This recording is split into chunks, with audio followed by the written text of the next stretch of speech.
for centralized registration and for kids. And she left this message and was like, okay, thanks, and then kind of walked away. But it was really great. I saved it to see her just kind of just ring it, and she knew I lived there, which was pretty cool. So, but it was great to see that from a parent that just stopped by walking her dog just to give really thanks for the program. So it's going well.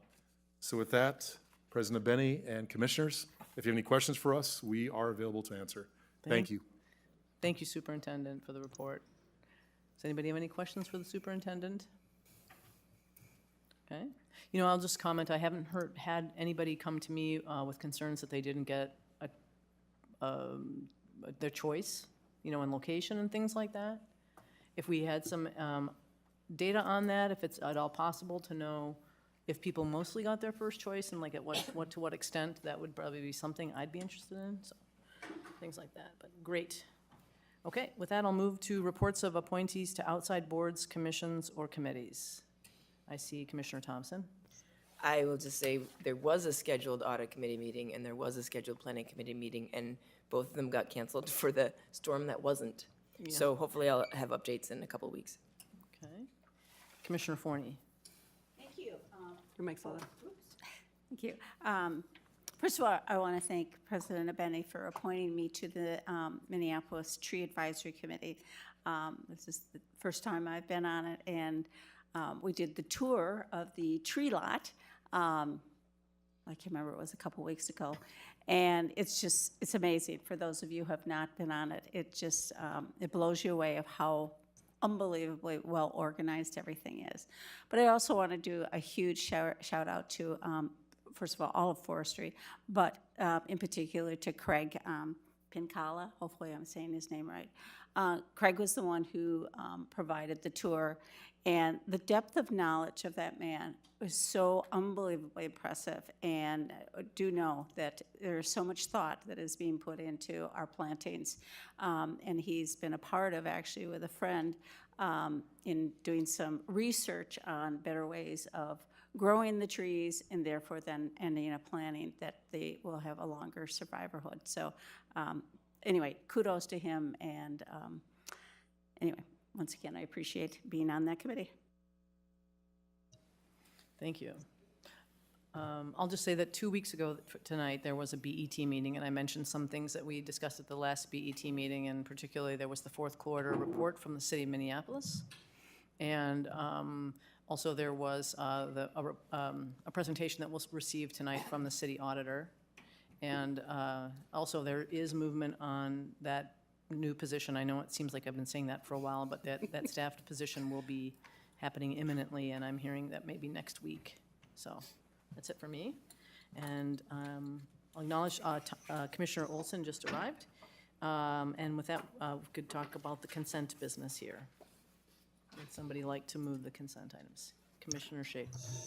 Yes, I would like to pull resolution 2025-87 for a brief update. Okay. I'll move the remainder of the consent agenda as a slate. Second. Is there any discussion? All of those in favor of approving the consent, remaining consent items as a slate, please signify by saying aye. Aye. Opposed? That carries. Would somebody like to go ahead and move? Yeah, I will move resolution 2025-87. This is a resolution authorizing the purchase of boardwalk frame and decking system from Whitcraft Company, Inc. in the amount of $386,455 through a bid event ID 1553 for the installation at the Quaking Bog, a part of Theodore Wirth Regional Park, pending approval by the City of Minneapolis Finance and Property Services Purchasing Division and Minneapolis Civil Rights Department, and authorizing administrative use of 10% construction contingency up to $38,645 for necessary construction changes that may arise with the project. Second. Second. Is there discussion? Yes, I just would like to see if I could hear what the material is going to be like. Is it the same footprint? Kind of just an overview of if it's the exact same design, etc.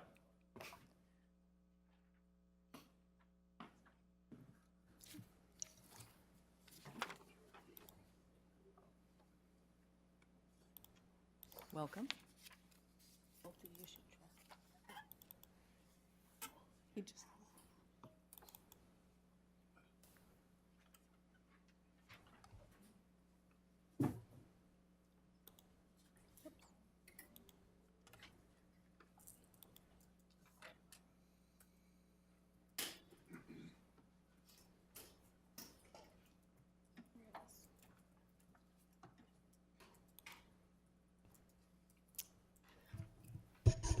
Good evening, President Abeni and Commissioners. My name's Carol Hailstone. I'm a design project manager and am the project manager for this project. So as you may be aware, the Quaking Bog is located within Theodore Wirth Regional Park. Globally, you can see here, and then it's a little difficult to see amongst the vegetation in the Google Map aerial view, but it's just off of a parking lot and through a bit of a trail through the woods. The current condition of the boardwalk, the floating boardwalk that's out there today was installed by staff and some youth volunteers a little over 20 years ago. Since that time, it has become really degraded in quality, and the experience of using the boardwalk has become degraded. You can see in many locations it's difficult to see where the boardwalk would be. This is problematic from a user experience. It is inaccessible to a lot of people. It's also degrading a very sensitive ecological environment within the park. And so with the addition of some regional park funding towards regional park boardwalk improvements, we're able to improve this boardwalk to really, again, increase user experience and protect and enhance the natural and sensitive ecological environment present. You'll even notice in the bottom right picture, some standing water that's just off of the boardwalk. There's really nothing to keep people on the boardwalk. When people are stepping off of the boardwalk to get around muddy areas, they either will be impacting sensitive ecological species, or there's a potential that they would go into the water itself. And so with that, we've developed designs to largely replicate the existing footprint of the bog boardwalk. What we want to do is, again, not negatively impact the plant ecology or the bog itself. And so that means limiting the disturbance to the extent possible.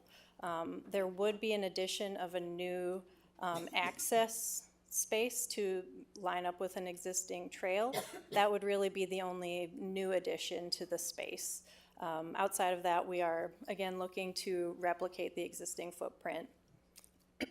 This boardwalk, we originally looked at a number of options for how we would place a boardwalk in this location, everything from helical piles to pan feet to floating systems. The idea was to allow as much water, air, and light to penetrate through as possible to really improve the ecological conditions. Really, the underlaying soils at the base of the bog is an unconsolidated mix that has water-filled voids, which really, the pan feed option, there would be a risk of settling through time and the boardwalk becoming unlevel, and helical piles could have actually punctured the bottom of the bog and drained it, which led us to a hybrid system of boardwalk floats on a steel frame with wood decking and rails to keep people on it. At the primary bog entrance, there is a small bridge section that would be on pan feet that will allow for the boardwalk to meet, the grade perfectly and be a lot more accessible for people. As I mentioned, the design includes a rail at the edge of the boardwalks, and so anyone in a wheelchair or using a mobility device will have an indicator to not, step off the edge. And then we also will include, it's like a bench that you would see almost on a dock at a lake home. Bench seating periodically tucked onto the side of the boardwalk for people to stop and rest or contemplate as they're traversing the boardwalk. The addition of the new access point will also allow for installation to be completed in 2 phases, which I'll get to in just a second. But it also allows for people to complete a loop and have places to either access or egress the boardwalk. If there's a tour happening, you can avoid that or move freely through there. We'll use the parking lot for staging. I mentioned this is a very sensitive ecological environment. We're looking to implement this boardwalk using staff in natural resources, excuse me, so James Schaefer and his folks will be the ones performing the work here. And so we'll complete it in 2 phases. The first, we're hoping to begin in August, would be this orange circuit, and then adding on the blue area just to the west slightly later in the fall. We are also going to be adding some interpretive signage as part of a related complementary project, and so that's what these 2 stars indicate. And with that, you'll notice the funding and project costs. You know, we will have remaining dollars left over to still get at the Lower Glen Boardwalk, and we're hoping the Roberts Bird Sanctuary Boardwalk as well. Thank you. Thank you. Commissioner Musich, Vice President Musich. Thank you, President Abeni. I have a couple of questions about this. So part of what we struggled with before was maintenance of the boardwalks because they were all different and they had different materials and we didn't really have guides for how to maintain them after we had implemented them. Is the intention that we will use similar techniques with the other boardwalks within the system and similar materials so that we have some consistency of maintenance protocol across the system? That's a great question, President Abene and Commissioner Musich. Each boardwalk location is slightly different, and so it is very important to select materials and methods that respond to those unique site considerations. I will say the decking and railing at the Quaking Bog Boardwalk is the exact same decking that you'd see at Eloise Butler Wildflower Garden. The framing and the floats, it's just a different condition than you'd see in some of the other locations. But we are looking to standardize as much as we can to reduce that maintenance burden. Okay, fantastic. Thank you. Thank you. Commissioner Forney. Thank you. Carol, more questions? Did you say that the width is going to stay the same, or is it going to be wider? President Abene and Commissioner Forney, great question. As you can see here, it's really difficult to see the width of the boardwalk that is mostly submerged at this point, but the width, yes, is the same. It's It just is. that it's not visible today, how wide it actually is under the sphagnum moss and everything. It's in horrible shape, there's no doubt about it, so I really appreciate it being done. And so did you say that we were going to try and make it wheelchair accessible? Or you just were talking about accessibility in general? That's a great question. Again, President Abene and Commissioner Forney, the trails to get to the Quaking Bog Boardwalk would pose a challenge for ADA accessibility. That said, the boardwalk itself would be considered accessible. Great, and I was really intrigued, if you could expand a little bit about, we don't want to pierce the bottom, so that maybe we can understand a little bit about what is a bog, what creates it. Sorry. I admittedly am not a natural resources expert, and so I will try to speak at a high level. Bogs generally are low sinks where plant debris and water accumulate over time. It's a very acidic environment. The Quaking Bog in Theodore Wirth is a unique type of bog. It's rare to see this type this far south. Not all bogs are the same. Many bogs you can utilize helical piles or pan feet and it would be perfectly stable. This one happens to have water-filled voids and a very unconsolidated bottom, and so that poses that risk. Thank you. I really appreciate that. Well, to me, it's one of the gems. And so when you indicated also that the second half of the project will be done in the fall, I just hope it's not too far into the fall, because that is the glorious time, seeing the tamaracks when they are literally gold. So I think that was it. Very exciting. Thank you. Thank you. Are there other questions? I don't see any lights, so we'll go ahead and move this to a vote. All those in, thank you for your presentation. All those in favor of Resolution 2025-87, please signify by saying aye. Aye. Opposed? That passes. Move now to reports coming from committees and the Admin and Finance Committee. Oh, yes. On behalf of the Administration and Finance Committee, I would like to move Resolution 2025-71, resolution approving the cannabis and tobacco policy for the Minneapolis Park and Recreation System. Is there a second? Second? I heard a second. Is there any discussion? Once more. Commissioner Olson. Oh, sorry. Thank you. Thank you, President Benny. A little eager here. Could we pull up, sorry, once more, I should have done my homework, or the stats of the presentation once more. I just want to see one last time the stats of what folks wanted when they filled out the survey.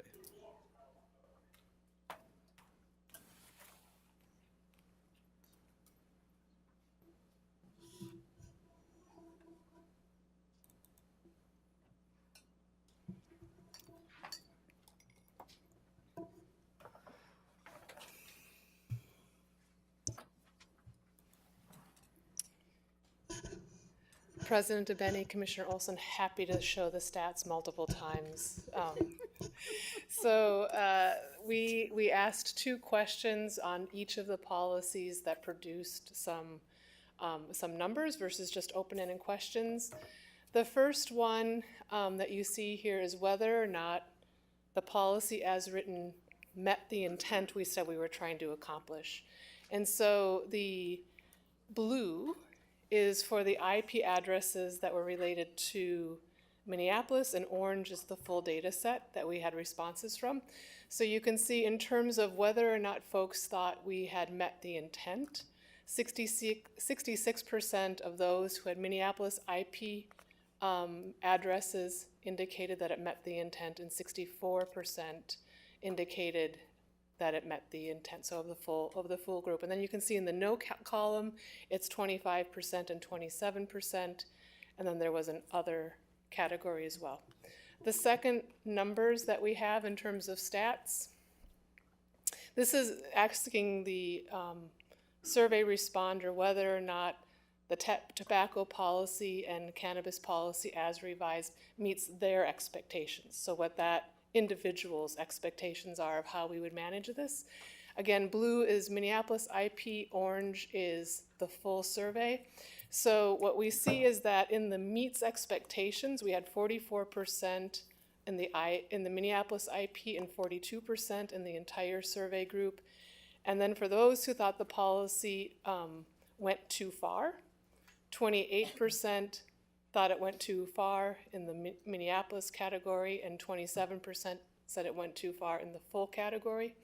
And then there's the part that talks about didn't go far enough, and that's 28% in the Minneapolis category and 31% in the full survey respondents. Is that? That's perfect. Thank you. Just wanted a quick refresher on that and those stats. Thanks for that. Yeah, I think this whole survey and the whole process was very effective, and I think it kind of shows a good path forward. So thank you for that.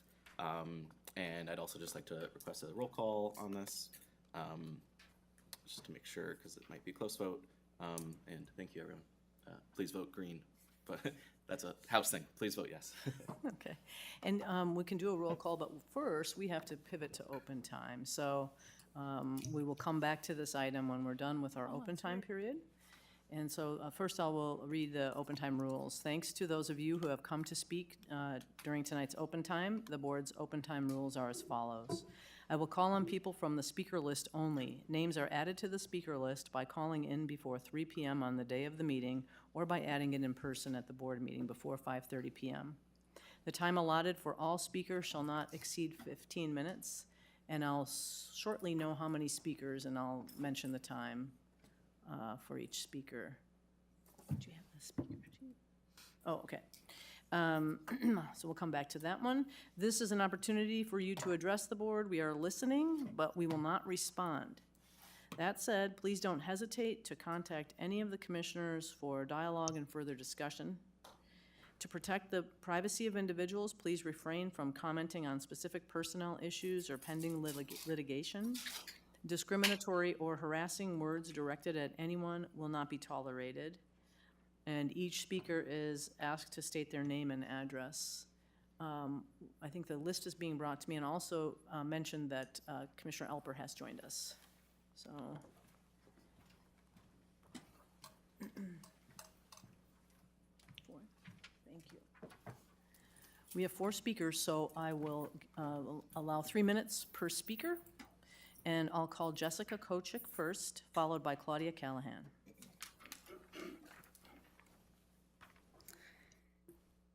Hi, my name is Jessica Kochik, and I'm a Sioux Line community gardener. I live in the Whittier neighborhood on Pillsbury Ave. I'm here to speak in support of the Park Board staff resolution to reallocate funds to Sioux Line. Closing Sioux Line has been devastating to the community. The garden provides plots to 100 households to grow food, including over a dozen immigrant families through our outreach program. Many other neighbors come to volunteer to care for the communal herb garden, the flowers, the strawberries, and the orchard, or simply to relax in nature, walk their dogs, read a book, or look for birds and insects. We get several emails a week of new folks interested in gardening. Each gardening season, Sioux Line donates hundreds of pounds of organic produce to a local food shelf. Every Whittier elementary school student visits the community garden. There are Whittier school garden plots for kids to learn and experiment. Minneapolis youth summer programming relies on the garden for nature activities and free play. I'm a public school teacher here in Minneapolis. I spend my days trying to get kids to talk to each other while they're trying to stare at their Chromebooks. But outside, those same kids are curious, observant, and excited to learn. Kids in cities, in apartment buildings, in dense neighborhoods like Whittier deserve access to nature. A chance to grow their first tomato and taste it off the vine, someplace to play that's a little bit wild, where they might encounter a creature they would never otherwise meet. It is so critical that we recognize the importance of green space, gardens, and nature for our communities and especially for our children. Sioux Line is a grassroots labor of love that's been bringing the neighborhood together for decades. Please support the resolution that will help reopen it. Thank you. Thank you. Claudia Callahan, followed by Ron Werner. My name is Claudia Callahan, and I'm a gardener at Sioux Line Community Garden, and I live on Pleasant Avenue in Minneapolis. I was wondering what I would say as I ask you to support the resolution to reallocate funding to Sioux Line Community Garden. You've all been to the garden, this unique piece of nature in the Whittier community. This unique piece of nature in the Whittier community is, along with her devoted gardeners and community members, on hold, waiting for funding. As a legacy garden in the Minneapolis Park and Recreation Board that has been evolving for more than 30 years, we have proven to you all we are determined to work in and for this beautiful space. We are gardeners who are community-driven. When family or friends visit me and my mom in Minneapolis, I always bring them to Sioux Line. A couple of years ago, I brought Mario and Forenza, family from Italy, to the garden. We walked the paths where gardeners were working in their plots in various gardens, saw pollinator habitat in the orchard, the front flower garden, tall with sunflowers and perennials, the children's garden, the wild spaces on the garden's south side. A mixture of folks were in the garden, as you will find, multi-generational, multiracial, enjoying the space, some with a sense of wonder one experiences in nature. As we left, Mario and Forenza told me they were amazed that here in the middle of the city was this incredible garden space. Sioux Line is almost surrounded by apartments, with more and more apartments being built all the time. That is all the more reason to fund the remediation of the garden. Sioux Line Community Garden will be more important, not less important, to folks in these apartments and the community as time goes on. I was reading an article in the New York Times last night titled, "Why Gardening is So Good for You." There was a 4-word sentence in the article written by Dana Smith, and it was, she said about gardening, "I was in heaven." I ask you all, please vote to reallocate the funding to Sioux Line Community Garden. And I want to say thank you all for your dedication and all the work you do to maintain and protect Minneapolis parks. Thank you. Thank you. Ron Werner, followed by Nazir Khan.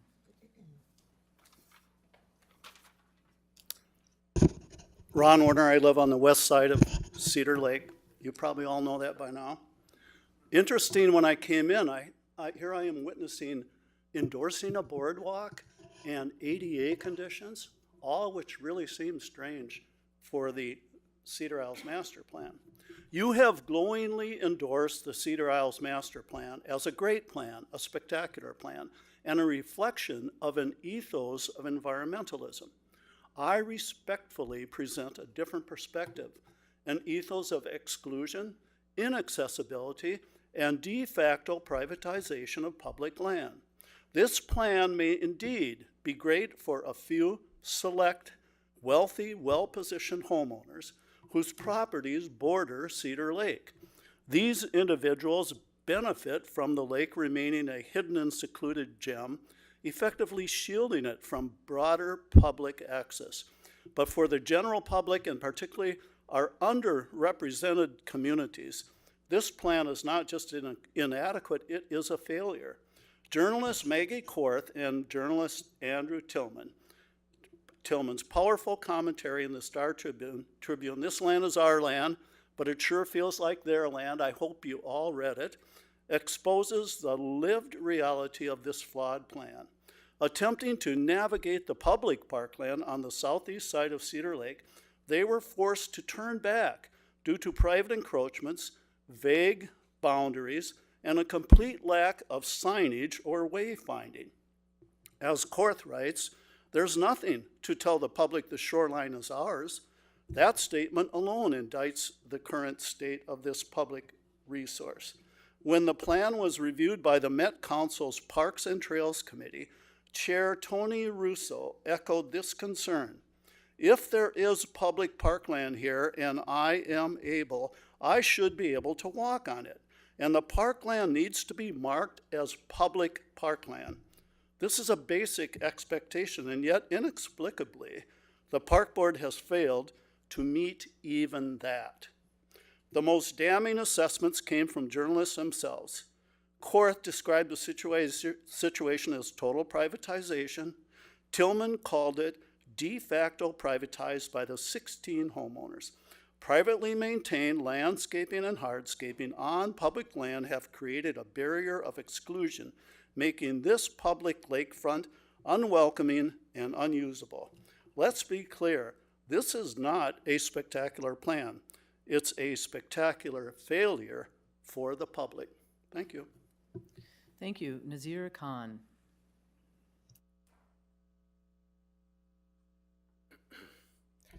Hi, I'm Nazir. I'm Executive Director of the Minnesota Environmental Justice Table, and I'm here to speak in support of the resolution to fund remediation of the Sioux Line Garden.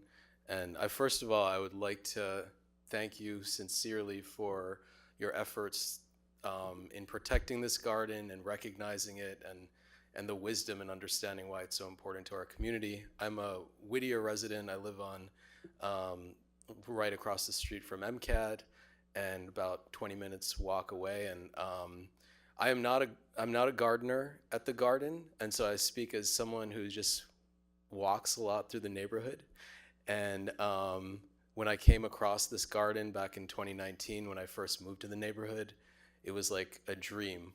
And you know, this was soon before the pandemic. And then when the pandemic happened, it was a space in which I would often go to. Like one of the earlier commenters mentioned, I've taken like everyone who comes to visit the city there. I mean, my wife in the way over here was saying this, it's iconic. And so I'm really grateful that you recognize the importance of this space.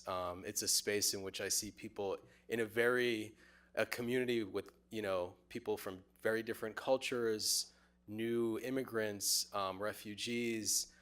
To see people coming together in a space like this is it's not just about the things we talk about in terms of food sovereignty and youth development and community building. Like, this is such a special place in our community. It is one of the most diverse, I think it might be one of the most diverse neighborhoods in Minneapolis. And this shows, like, I think the wisdom of green space, of this type of space, and bringing people together and allowing that community to really flourish. And so, I think I've been astonished over the last few years to learn about the ways in which the park, this garden has been under attack, that hasn't been recognized. I honor you for standing up to Hennepin County. It's something I've also been doing, dealing with the Herc trash burner. And so I think it was really great to hear that this, you're seeking to remediate it and finding the funding to do that, because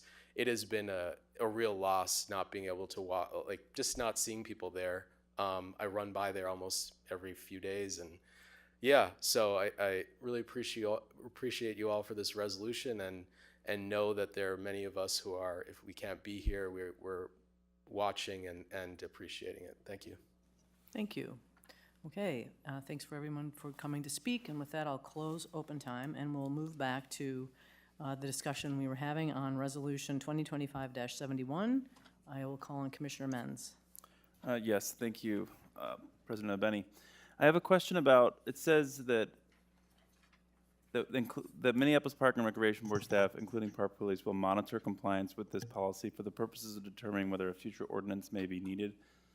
I guess I'm wondering, what would be our level of enforcement or oversight, and are we doing anything around that right now? I don't know if the chief is here right now, but I'd like to kind of know how the police would be involved in this at all. I see Lieutenant Noble's coming up. Welcome. Welcome. Thank you. President Benning, Commissioner Menz, I don't have a full analysis of what's going on with the ordinance. Could someone present it so I could view it? Well, I guess I can make a follow-up question, since knowing that maybe that's not what was prepared for, and that's fine. What I'm wondering is, what are we doing now as a park police to monitor THC in our parks? Let me just say, this is not the THC policy. This is the smoking policy amended to include cannabis. So maybe we'll come back to that other item. Yep. Secretary Ringgold, do you have something to add to that? Or should we? Not at the moment. We'll come back to the other topic. Okay, thank you. I understand they blur together a little bit. So we're on the tobacco policy, which is being potentially amended as a policy to include the cannabis smoking restriction. Are there other questions? Okay, I don't see any other questions or lights.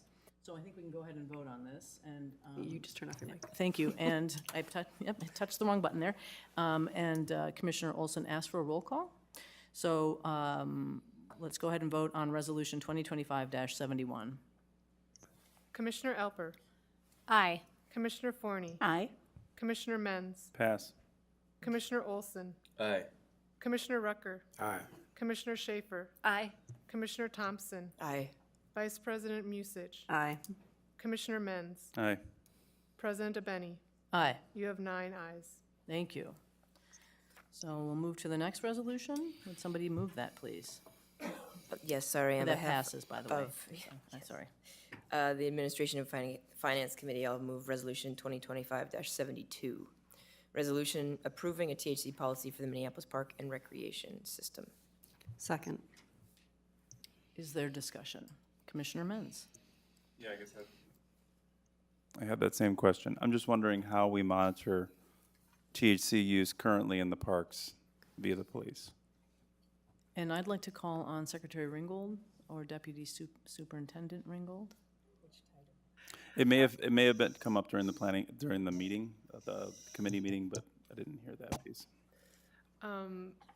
Thank you, President DeBenny and Commissioner Menz, and this might give Lieutenant Noble more to work with. So, in terms of THC use currently in the system, in terms of edibles or beverages, I'm not certain there's much monitoring going on. They would probably, at most, be looking at any complaints of disorderly conduct or public disruption that were coming up and be looking toward that. And I would say the same would be true of smoking or vaping within the system of cannabis as well. These policies lay out, I think, the intent that if there suddenly seems to be a trend or something that is catching the eye and becoming perhaps evident that the policy itself is not working to deter use or to provide use appropriately, I think staff would come forward to the board and say, would you like to consider an ordinance in this case? So I think it would really be dependent on the level of reports or incidents that would happen within the system over time. Thank you for that response. I guess I'm just super concerned about any sort of level of criminalization of this in our parks and creating a system where we can just have responsible use without having to involve our police officers, which I know others are concerned about in the community. So thanks for letting me ask that question. Okay. Is there other discussion, other questions? Okay. Seeing none, I think we could take this one to a vote. Secretary Ringgold, are you wanting to say something? President DeBenny, I should probably clarify that neither of these policies are intended that if a community member sees something that's in violation of policy, that they should call park police, right? Like, this actually puts the ability for a community member or any staff member who's out in the field to be able to say, look, our policy is that we don't smoke or vape. Our policy is that we use edibles and or that we sell edibles within the policy of the THC policy. So I don't want to, when I said the reports and tracking the reports, I didn't want to suggest that the course of action is to immediately call park police. This is really intended to be something where we're expecting community staff, individuals who might enjoy these products to use them responsibly. Okay, thank you. Commissioner Thompson. Thank you. I apologize. I probably know this answer and I can't remember it. What is our current policy for misuse of alcohol in the parks? And do we have, I'm just, because I know these are going to be the same, so I was just curious if we had anything like what you were describing that doesn't exist for alcohol right now, does it? President DeBenny, Commissioner Thompson, and this is where I might need Park Police to help us out. My understanding is alcohol is an ordinance, and that's actually a misdemeanor associated with inappropriate use of or consumption of alcohol within the system. The part that is similar to alcohol in terms of the THC policy is that it establishes sale at concessions and events under specific criteria. But they are different because alcohol is prohibited in the system under ordinance, whereas THC and cannabis are being managed through policy. Got it. Thank you. Do you know the ordinance, Lieutenant Noble? Yes, President Benny, Commissioner Thompson, as she was saying, it is a misdemeanor, so it's enforceable by a citation or having liquor in the park. Tobacco use is a rule, not enforceable by a citation, unless you're a juvenile smoking cigarettes or something like that. So adding the THC as a rule would not bring in park police for law enforcement. It would be up to staff, basically say, hey, you're violating a rule, please leave. If they refuse to leave, then they could call park police for support, similar to any other rule violations for trespassing, essentially. Thank you for that clarification. Commissioner Menz? Hi, Lieutenant Nobles, thank you for staying up there. How would this be, so I guess how would this be enforced on a group of teenagers using weed in the park? It's already a crime for Yeah. juveniles to use THC or cannabis. That's state law already. It's also illegal for juveniles to drink alcohol. So we would respond to 911 calls if there's cannabis use in a motor vehicle. That's currently illegal. Juvenile use, things of that nature, driving under the influence, we have issues with that where we have to get search warrants for blood draws when impaired drivers are using cannabis. But we wouldn't be in favor of making this enforceable for the park police to have to enforce it. We think it should be similar to what the tobacco use is and make it a rule, if anything. Okay, so you don't see that this is really going to change much of how you approach these situations in the park? I do not. Thank you very much. Commissioner Schaefer? Yes, I was curious what staff's plan was in managing the sale of edibles and THC drinks in our concessions. Secretary Ringgold, Deputy Superintendent. Right? Commissioner Abeni or President Abeni and Commissioner Schaefer, I think we would use a very similar protocol that we do with alcohol. So when we think about an event, a permit holder establishes in their application that they would like to have a beer garden, and then we begin to work through the process of establishing what the perimeter is, what type of policing is needed, that type of situation. The same would be true of somebody who wants to sell a THC edible within as part of their event, right? So we'd be updating the application process to include that component.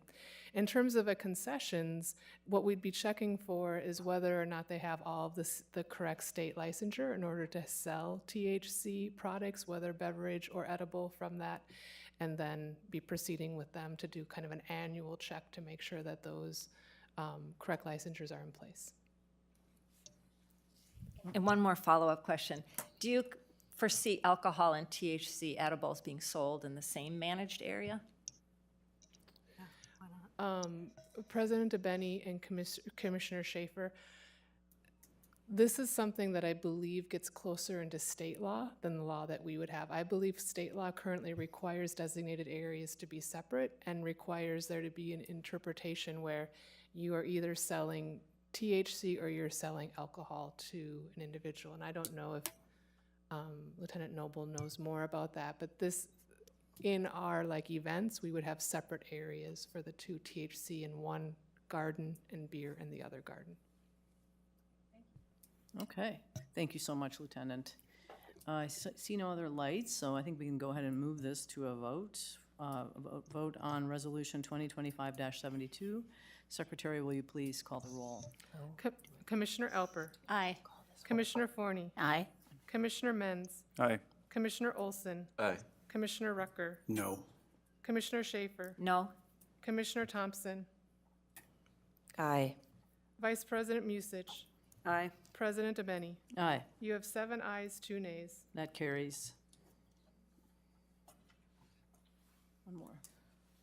One more from Administration and Finance, Resolution 2025-50, I will move. A resolution amending the 2025 Capital Improvement Program to allocate an additional $39,888 from the Loring Park neighborhood portion of the Dibble-Hornstein Parkland Dedication Fund and accepting $50,000 of donor funds through the Minneapolis Parks Foundation to pay for final construction drawings for the Burger Fountain Rehabilitation Project in Loring Park.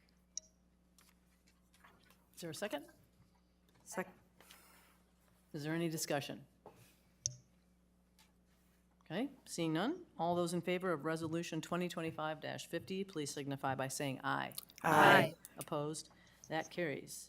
Now I'll move on to petitions and communications, and I'll start with Commissioner Forney. Pass?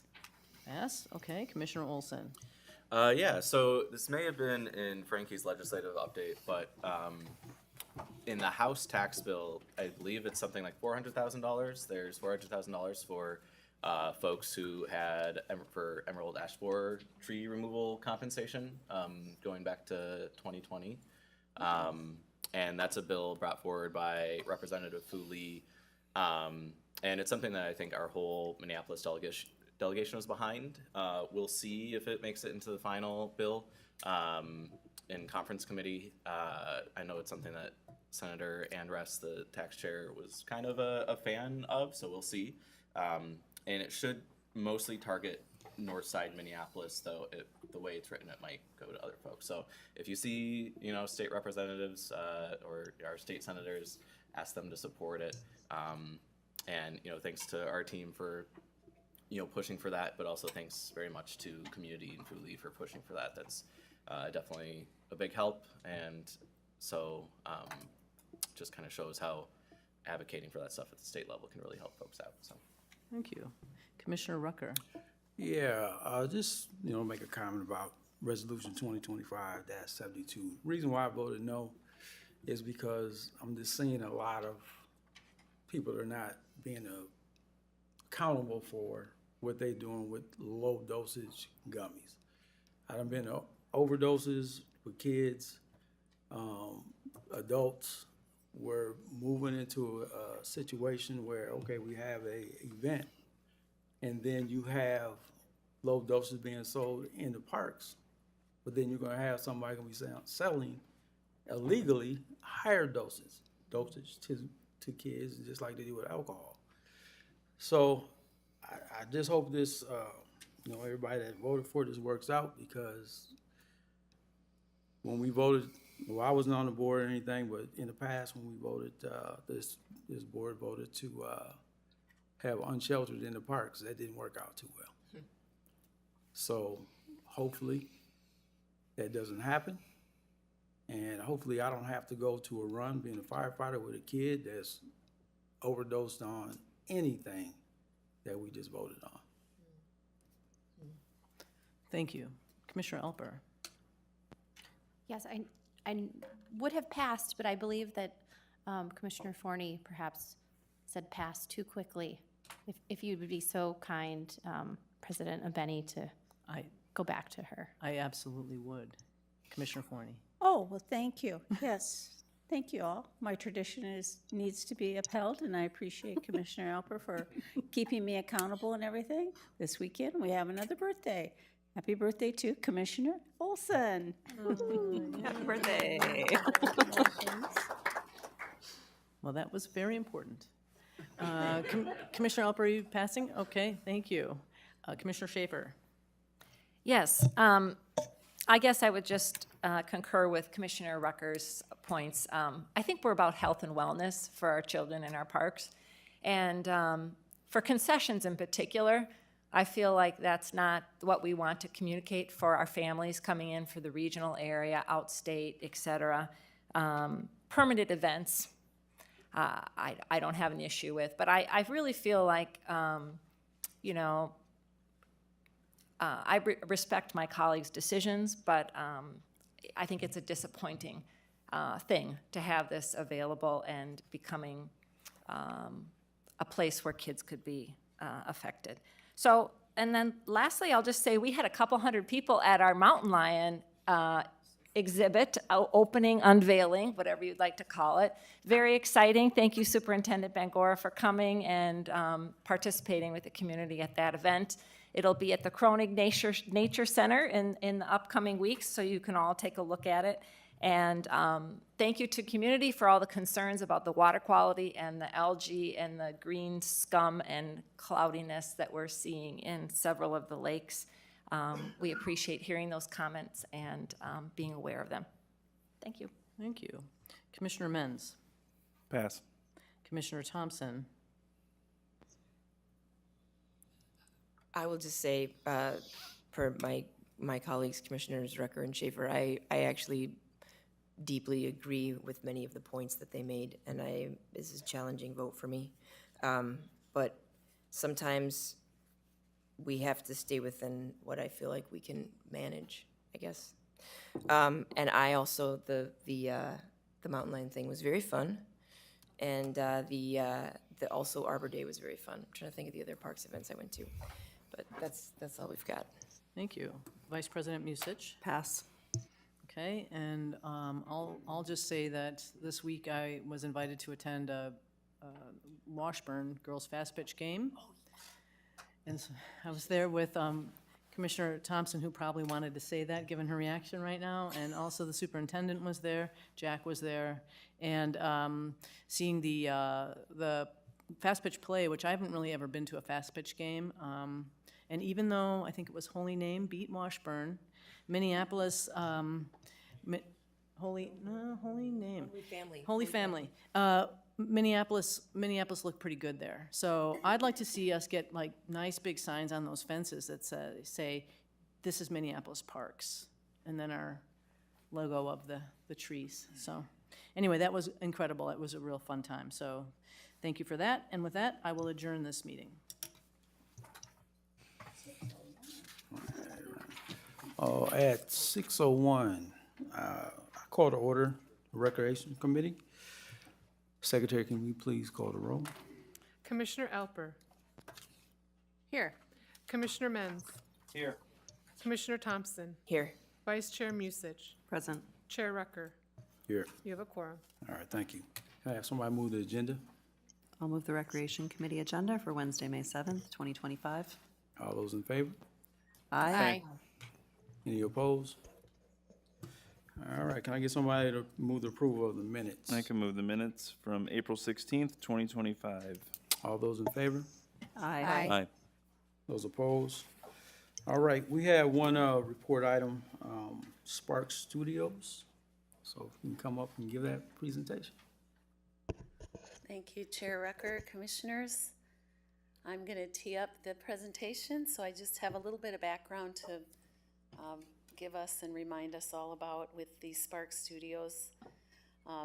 The Spark Studios staffing was a part of the $2.6 million Closing the Gap for Youth funding.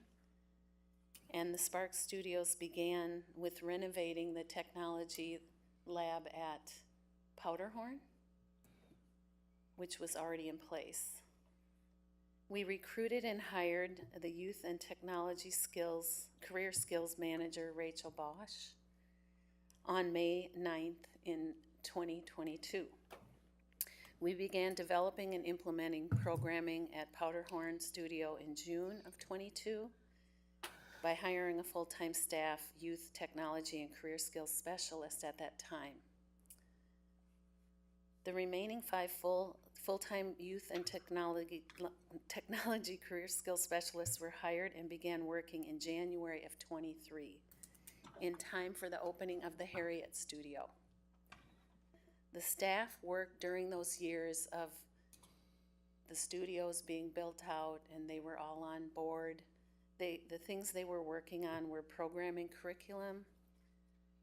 They provided programming. We did a lot of pop-up programming at rec centers to get staff and families knowledgeable about the technology labs that were coming, and offering different activities for the kids to do that were technology centered.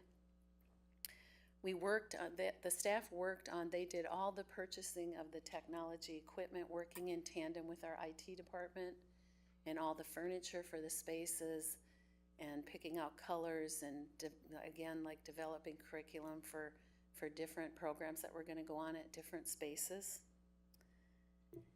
And they met with the rec center staff to discuss and receive ideas of things they could do.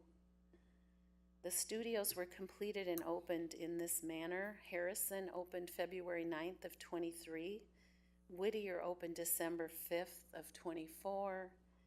Graco opened May 10th. This Saturday is the official opening, the last week of our soft launch. So they have been doing some programming over there, which you'll hear more about. And Luxton is scheduled to open early fall of 25. The Spark Studios have celebrated 2 years of working as a complete team. I'm going to turn this over now to the Youth and Technology and Career Skills Manager, Rachel Bosch. I also want to acknowledge Director Nicole Hernandez for being a big support over her during her time as director of this work, and the superintendent as well. As we all know and have heard, this is dream program that is taking place across our city. She's going to fill you in on all of the wonderful work they've done over the last 2 years.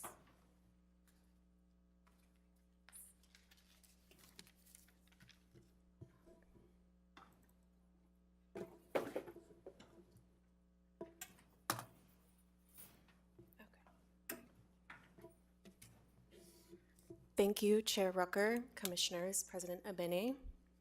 I'm Rachel. I'm very excited to be here to provide an update on where Spark Studios is today. As you know, it's an entirely new initiative, and so we've taken the first couple of years to really build it up and figure out our model and build a lot of relationships in the parks.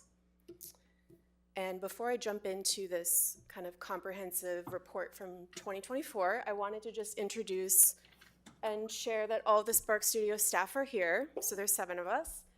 Kua. Just real quick, I'm going to say their names and what site they're currently at. Kua is at Harrison. Ezra's at Whittier.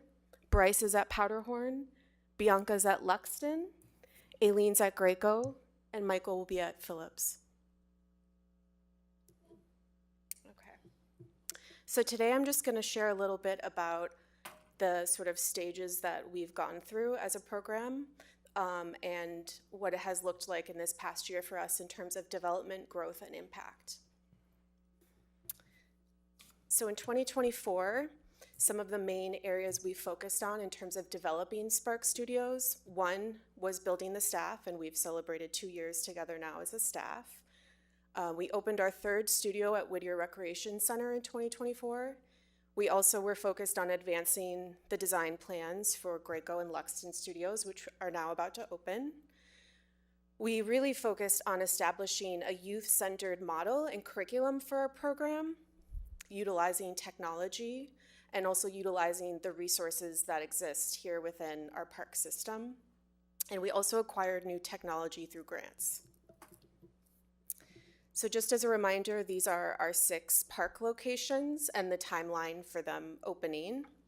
Graco's opening is this Saturday. Luxton will open in September, although we will likely have it available for families and youth starting this summer. And then Phillips Community Center is currently under design and will open in 2026. And one thing I just wanted to note is instead of saying 6 studio locations, 6 park locations, because one thing that's important is that we are not on an island and all of these studios are fully integrated into parks.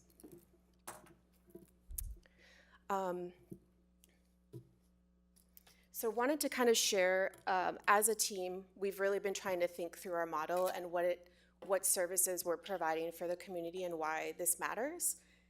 We've kind of landed on these 3 overarching pillars that we've been focusing our work around.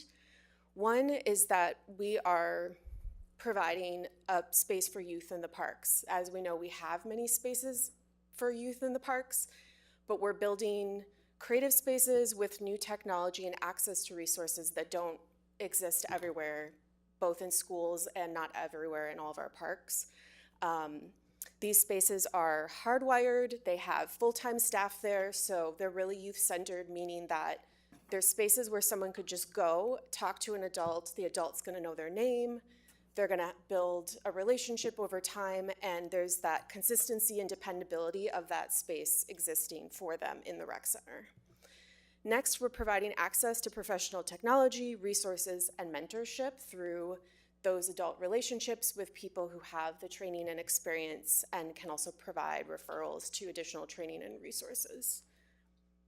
We also see ourselves as a community space and a hub for self-expression, creative expression, safe experimentation, using things you've never used before and getting to experiment. We're also very excited about providing more paid training opportunities for youth within the park system and partnering with local schools, educators, youth organizations who would like to have access to our spaces to provide their own types of programming. Part of our development in 24 was coming up with sort of our core skill building programs, primarily for ages 10 to 18. We landed on that age group primarily because that's who we were already seeing in the rec centers where we have our studio sites. So what we do is offering sort of these kind of drop-in based programs that still provide skill building opportunities through different types of media, arts, and technology activities. And these are just some of our most popular ones that we have sort of a following for and that we consistently offer across the studio sites. And just a few pictures from each of the studios as well. In '24, we also received 2 equipment grants, one from Hennepin County Art and Music for $25,000 to be used for purchasing instruments, music production software, basic accessories to maintain equipment like strings, tuners, things like that. You can see in these photos some of the equipment that we were able to purchase with those funds, including a full drum kit at Powderhorn, electric guitar, bass. We also received a $14,000 grant from Minneapolis Parks Foundation through Best Buy. We've used that to purchase Adobe Creative Suite, which is a very expensive design software that not many people have access to in their personal lives, but is still kind of an industry standard for different types of media creation design. So we have that. Robot kits, production equipment, and just a lot of different types of materials to continue to offer programming for youth. So the growth that we've seen in 2024, we've increased youth participation. We finally have some incredible youth-produced media to share, and we've built new partnerships. So just comparing the data from 23 to 24, we went from 2 studios to 3 studios. It increased the participants as well as the number of programs, the number of camps, and I think one of our proudest growth is that we were able to create a youth employment program and hire our first group of 12 youth.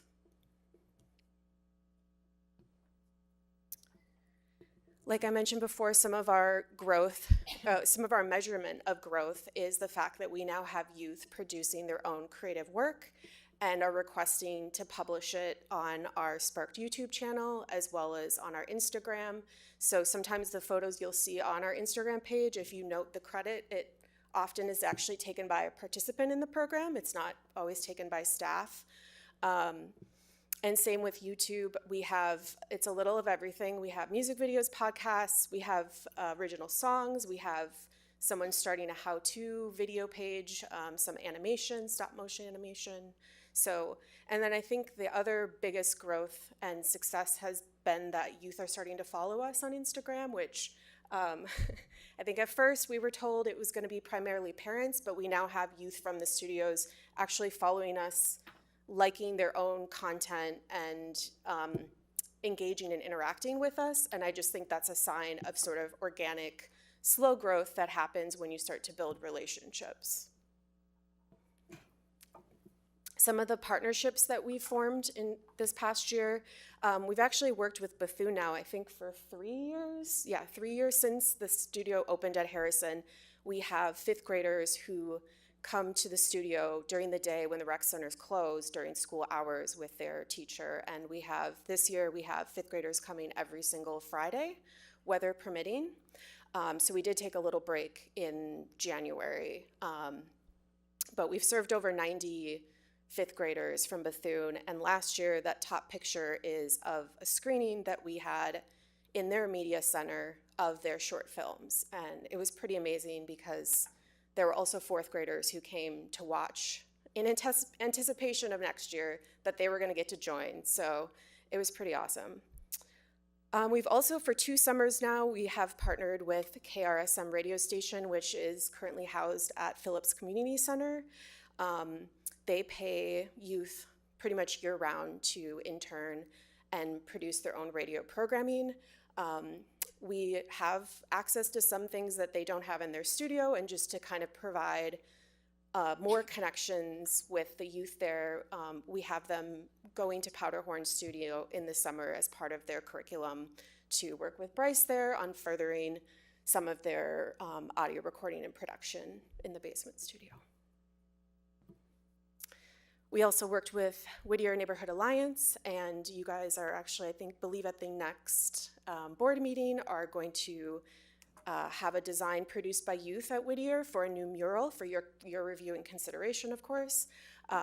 That will be part of the 28th Street tot lot improvements that have been happening, and the youth worked with a teaching artist for an entire month, learning how to design and then spray paint their designs and develop a concept together for the final mural installation. We've also worked with MPRB Environmental Ed numerous times, providing technology for the youth who are exploring different environmental topics. We've helped them do things like develop flyers around environmental issues. They've created some videos that you can watch on YouTube as well, sharing about things like picking up trash, protecting our waterways, invasive species, and things like that. Okay, getting into the impact that we've seen in this short period of time. Really just want to highlight that everything in this presentation is part of the community team effort of all of the specialists here. We lean on each other heavily, we share resources, and we often pitch in when we're trying to produce different types of projects that require more than one staff. So the Youth Technology and Career Skills Specialists have expanded recreational opportunities for youth through access to high quality technology and experimental activities. Spark Studios foster relationships, skill development, and personal expression for youth. Through project-based learning, youth have built confidence and have experienced new things in a supportive environment. So the 3 strategic goals, part of the comprehensive plan Parks for All that we feel that we've advanced in 24. Goal number 1, foster belonging and equity. Goal 7, connect through communications and technology. And goal 8, cultivate a thriving workforce. And just to give an example for each of those, these are some of the strategies we're focusing on. Focusing on inclusion in terms of fostering belonging and equity, the studios have created multiple access points, social, digital, and physical, for youth of all skill levels and ages to be able to participate. So we've actually used our technology for things like language translation and visual communication as needed. We've also worked closely with the MPRB inclusion team to provide tailored support. So we provide fidget toys, we're able to dim our lights, we put on music, we take screen breaks, and we also do things like set time reminders. And we've also offered programs for Pride Month and Mental Health Awareness Month, and have marketed programs specifically for gender non-binary park users.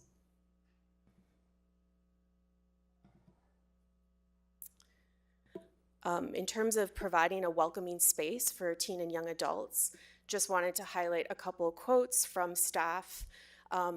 Both have seen programs grow organically and were youth-driven. So Bryce at Powderhorn has a creative writing club that came about because a group of youth there wanted to meet weekly and develop their own creative writing. And they've continued to meet weekly, and I know they have a special guest local author visiting this next week. At Harrison, we were actually surprised and have seen homework help grow significantly, and some youth coming in for algebra support and staying, Kua says. As the year progressed, we saw more students willing to dedicate time to homework help. Our group has grown from 2 to 12 students at times. One student in particular requests algebra problems. She shares updates from her day, both the positive and the negative, and we often spend time working through math problems together until 8 p.m. And just more photos from our spaces. And lastly, connecting through communications and technology. Just showing you what it looks like in the studio when there's a specialist working with youth directly. We connect with youth daily and provide access to essential technology to support reducing the digital divide. We provide high-speed computers, stable internet, software, and color printers. Those are just the basics. We offer creative programs that serve youth interests. So we're trying to combine both skill building opportunities with youth interests. So we have things like skateboard media, making a music video, nature photography, typing games, STEM challenges, and crafting. We very frequently use our technology for professional development with youth. So youth will come in, we'll work on writing and designing a resume, and we're able to print off their resume as well and help them search for jobs using our computers. And then we also use technology for skill building activities, which all help kind of increase career exploration and readiness for a range of fields. Oh, I was wrong. There's one more. Sorry. Cultivating a thriving workforce. Like I mentioned before, we were able to launch in 2024 our first youth employment program in collaboration with Teen Teamworks. And we absolutely love this program because we do believe that it's important to provide paid training opportunities, especially if we're asking youth to create a project from start to finish that might be very demanding of their time and would prevent them from having a job. So that is why sometimes those hands-on intensive trainings really require that they're paid opportunities.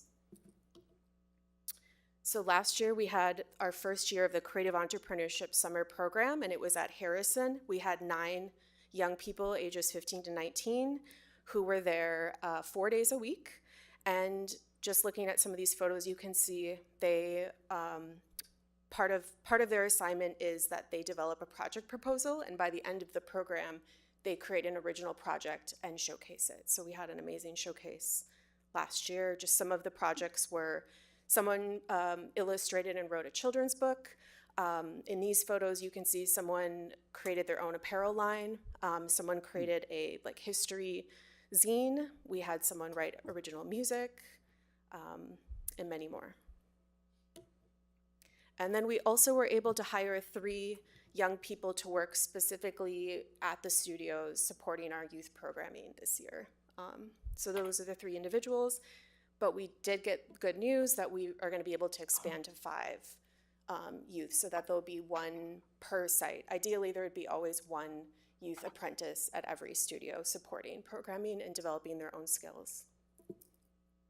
And that's also in collaboration with Teen Teamworks. Lastly, I just wanted to present our challenges, or some of our challenges.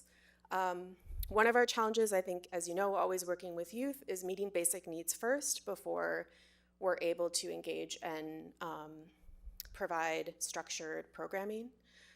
And that can just look like, providing food, which the benefit of the park system is that our rec centers have a lot of ways in which we can meet the needs of a youth first. Another is balancing large drop-in programs versus smaller structured programs. Obviously, we love to see big numbers, and so that's why we do offer drop-in programming where we can have larger numbers, but when we get into really more technical programs like teaching guitar or something like that, they tend to need to be smaller size. So that's a hard thing to balance and prioritize. Also challenging to mix large age groups, but again, we try to serve as many youth as possible who frequently walk to the rec centers on their own without, enrolling through their parents. So we try to keep it open to a large age range. We've been told that they're not interested in school, and so we're trying to develop programs that are fun and still retain youth for extended periods of time to complete projects. And not all of our work is visible. I just like to mention that because there is media created and moments with youth that we don't always have consent to share. So we do work with a lot of youth who are doing things that we might not always be sharing. And lastly, building a program from scratch is always challenging. And I think we're now sort of at that turning point of what is our vision of success or definition of success, and how do we want to grow?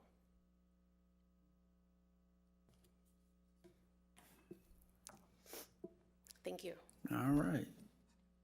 Anybody have any questions? Vice President Musich. Thank you, Chair Rucker. So I'm excited to see how this program has matured and grown over time. I didn't quite comprehend what it would be when we initially funded this, and I was a bit of a skeptic. So I'm thrilled to see that we're providing kids that might not otherwise end up in a park building doing park things an opportunity to have that entree into this world of being active and getting out and meeting new people and enjoying these beautiful public spaces that we have. I particularly like this blend of helping people navigate a world in which you have to have a job to be able to also pursue some creative pursuits.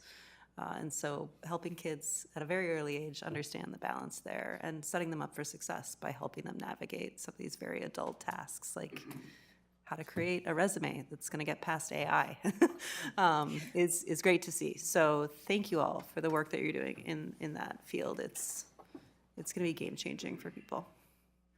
All right, Commissioner Thompson. Thank you, Chair Rucker. I just kind of want to echo what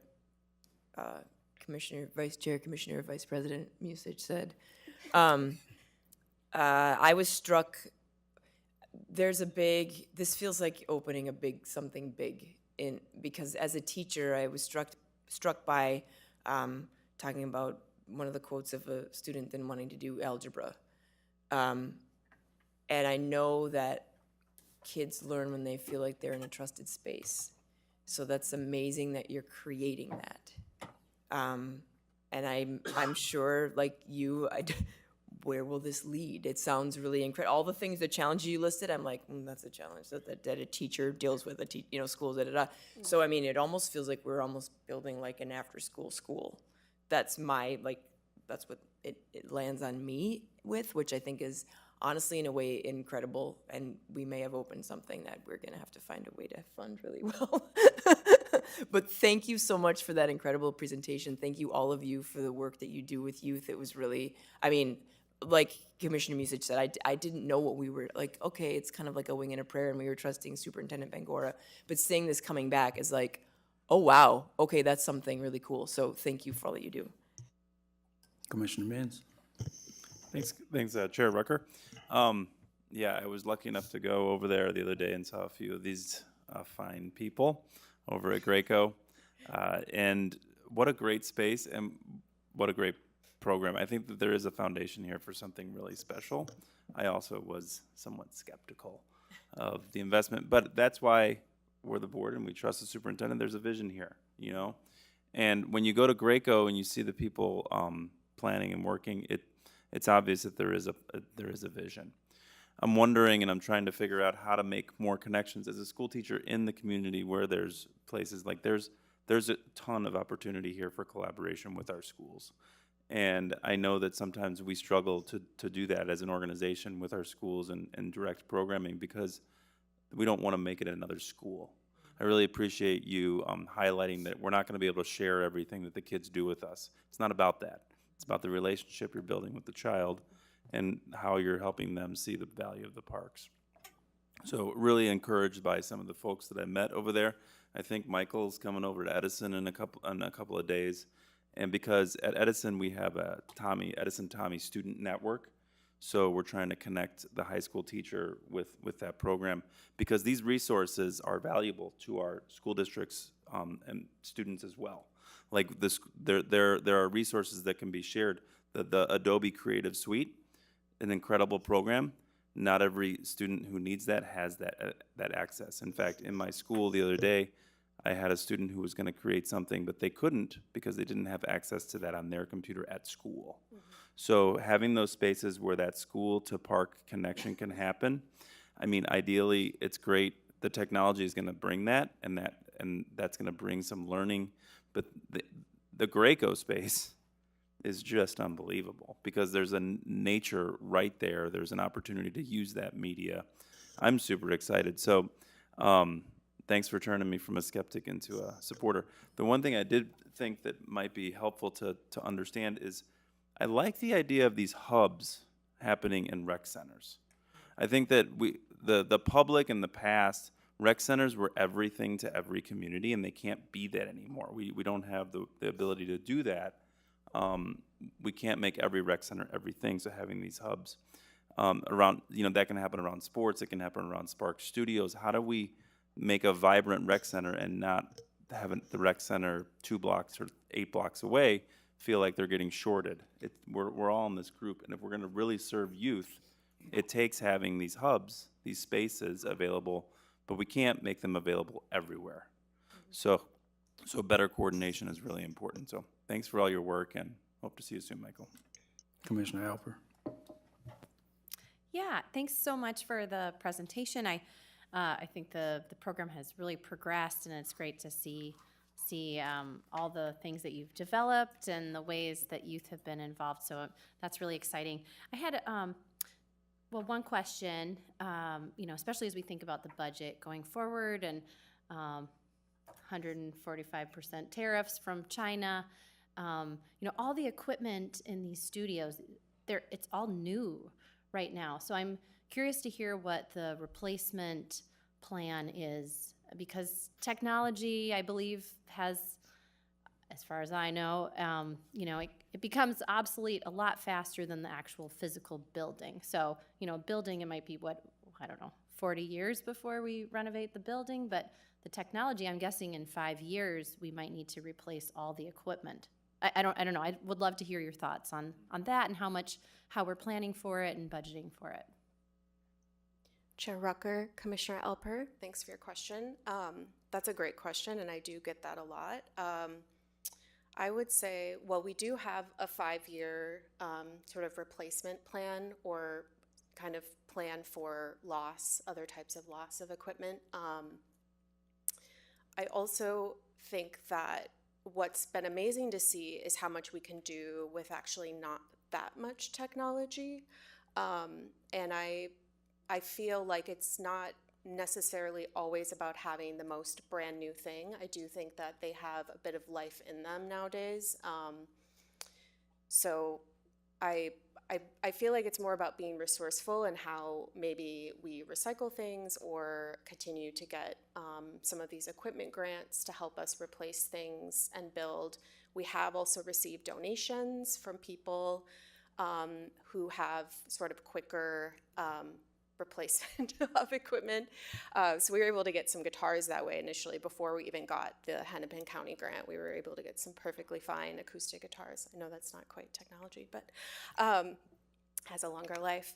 But yeah, I don't know. I think it's a great question, but I also feel like there's kind of a high price point for the initial investment, but then you get so much use out of technology because it's not a one-time use that it, to me, is probably still a better financial investment than other types of materials we could be working with, where you use them once and then you throw them away, for example. So I do think we get our money's worth out of investing in some quality technology, but you don't need to have a lot. And just so for reference, all of our studios have just 4 iMac desktop computers, really nice ones, high speed for editing, and then we have a set of 10 MacBook laptops. So we could potentially have 14 youth in there at a time, each with their own computer. Okay, thanks for that. I mean, I believe, though, when we were visiting Whittier, that there was more than just that in terms of technology. And like there was the 3D printer, and I'm showing my lack of technology knowledge over here, but didn't I play Mario Kart? Yes, we have video games. Yes, I'm sorry. We have cameras, we have video games, we have vinyl printers, we have, oh gosh, now I'm just blanking out. If anyone wants to different types of, we have MIDI keyboards for beat syncing. I mean, all of that stuff, it's not a situation where it's going to become obsolete in 5 years. I mean, as someone who has held onto a camera for 10 plus years and still uses my digital camera, I think that when you invest in the high quality equipment, if it's cared for properly, it's going to last a while. We are pretty protective about our equipment and maintaining it, and it's not a free-for-all in the studio. Great. Well, thank you for those answers. Appreciate it. And just for commissioners and superintendent, I think this is something, especially with looking at pretty severe budget gaps that we have coming up, just to be cognizant of what it's going to take to keep these up and running. It feels important to me, especially with our role and budget capacity. And then I would just say, I personally I understand the focus of these spaces, but I continue to think that we have a youth crisis of inactivity and obesity and just health issues. And so I really hope to see these studios continue to incorporate, making sure that youth are getting connected to our more active recreation programs, that it's not just sedentary. I mean, I sit for 8 hours a day, and I personally think it's really bad for my health. And so I just want to make sure that we're getting kids into our parks, but also giving them the tools to be able to be active and to thrive. And maybe that way in is technology, but let's make sure we're opening up other avenues to them as well. Commissioner Forney. Thank you, Chair Rucker, for allowing me to speak since I'm not on this committee, but this is very, very exciting. It really is. I'm not sure if I'm saying the right thing, but I think we're appealing to the Gen Alphers. I'm not sure if that's the right way to say it, but anyway, and this is so critical. It really is. I just need to share that my former husband, some 50 years ago, basically created the same type of program. So it's nothing new, and that is that, what's the carrot? And he actually used mini bikes, and the whole idea was just to develop relationships with kids. And it's a really powerful tool. Go to what they want, and you guys are doing a great job of it. It really is. Relationship, relationship, relationship.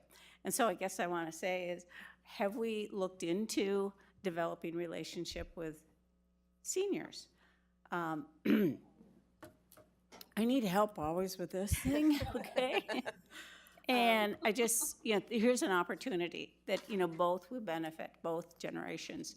And since intergenerational is something that, we strive for, have we been exploring that? Because I just think that's a really powerful tool for both age groups. Chair Rucker, Commissioner Forney, thank you. Yes, we do actually get that question quite a bit. I do think that from both adults and people wanting to do kind of intergenerational programming, we've gotten that question. We haven't crossed that bridge yet, and I guess would want some guidance with sort of shaping that vision, just knowing we're a small team right now in terms of providing both access for youth and adults within our space. I think just thinking through sort of that model, we haven't got there yet. We've been really just focused on the youth engagement and development part. But I do think there could be opportunities for even like these paid positions to have young people providing those intergenerational programs on tech literacy. That's what it is, tech literacy. Okay, I remember that. Thank you. President Bennett. Oh, I'm sorry. Superintendent. I had to say something. I'm sorry. Thank you, Commissioner Rucker.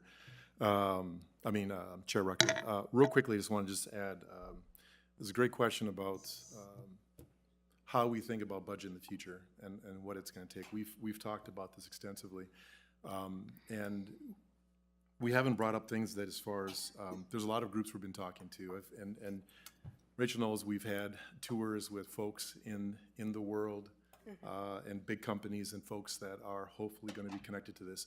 What we recognized was to build these spaces out there, because if I went back years ago, and thank you to this board, or to our past board when I stood there, 19 I think it was, when I presented this, and there's a lot of skepticism, of course, because it was kind of an idea that maybe was kind of far-fetched, but we wanted to meet kids where they are. We wanted to really, if you look at these young people that are coming to these spaces, they're not necessarily all into maybe traditional type of recreation, but they're into things of technology. They're into everything that this group keeps talking about, which is very important.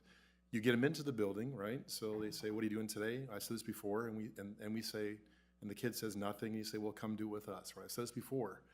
And these kids that come into these buildings, the same type of approach happens when they're outside the building, where they can be lured into something else that might not be better for them. It's not a good situation. So we had to build something that we could connect young people who are sitting in their homes and are doing really great things. They could be in gaming, they could do technology, whatever it might be, but they're coming to the rec center. When they get to the rec center, they're connected to these wonderful people. And when they do that, then they get connected to athletics, they get to teen works, they get to jobs. They get so many things that we connect them to sports, but they come to the rec center, right? They come to us. And we're capturing and bringing these kids in here, and they're engaging with this wonderful group of people and with all of the other people that are in that rec center. They see opportunities, right? So that's great. I do also want to say, when I was doing this before, when I started talking about, there's one person I want to mention here is Mr. Michael Schroeder. This is Superintendent of Planning. When I was sitting there talking about this, and I was just, vibing on it, and I called Michael into the office, and he remembers this too, and I said, Michael, I got this idea, and he got it immediately. If you know Michael, Mr. Schroeder, he started clicking, understanding it, and I'm telling you, without him, this wouldn't have been as far along as we are to this point. So I want to make sure I recognize his vision. I mean, he took this back and he started cranking out. And if he can produce papers. I don't know how he does it. Pages of thoughts, and it was just, and I was so excited. And we both were kind of just really excited about this, and we just kept moving with it. And of course, with Mimi, I always try to take credit for some of her hires, and she doesn't let me do that. So when you see Rachel, who's fantastic, and Nicole and stuff, but Mimi got this too, and then she's done a fantastic job on this. But when we look at sustainability of this program, we're deeply into that. We're thinking about this. We've talked about advisory groups. How do we connect these young people beyond what we're doing? So the next phase of it would then be internships, or working with entrepreneurs, or working with different folks in design world, or whatever it might be. We can connect them to those things.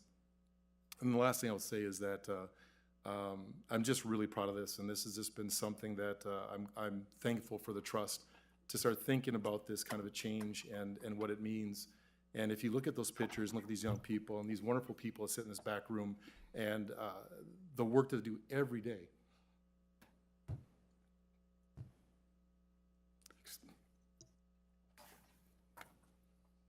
All right, President Benny. Thank you, Chair Rucker. I'm not on this committee, but I don't want to have the closing comment, but other than to say, thank you for all you're doing, and thanks for the presentation. I was a little hoping there'd be a video at the end. Oh, I kind of was, okay, but that's all right. I'll go to the YouTube channel. Okay, but I also I went to the State of the City address by the mayor yesterday, and he could have spent more time talking about parks than he did in his about 1 hour of speaking. But when he did speak about parks, he was talking about Spark Studios. He's trying to talk about ways in which Minneapolis is moving forward, is growing, is looking at its future, is doing things to invest in ourselves and in our community and in our kids. And that was it. I mean, and he didn't just say Spark Studios and moved on. He talked about them quite a bit. So what we're doing here, I think, is actually really important, one way or another, to bring the kids in, as the superintendent just said, and such a calling to work with them. I don't think I could do it, so thank you very much. Thank you. All right, seeing no more lights, but yeah, it's a great presentation. I have stopped by Spark Studios, and I like what I see. Actually, I love what I see. Every kid's not an athlete, so you gotta have that outlet. You got musicians, artists, things like that. Just like some kids don't want to go to university or college, they go into trades. So you guys are doing a great job, and just keep doing what you're doing. One thing, I know you're busy, but would you be open to having an annual trip to Paisley Park? Yes. Okay. All right. Well, we can set that up where we can have the kids from all the locations go to Paisley Park so they can see Our history. Exactly. Exactly. So, yeah, well, let's try to set that up as well. Like I said, thanks for the presentation. Thank you, Chair Rucker. Thank you, Commissioners and President Abene.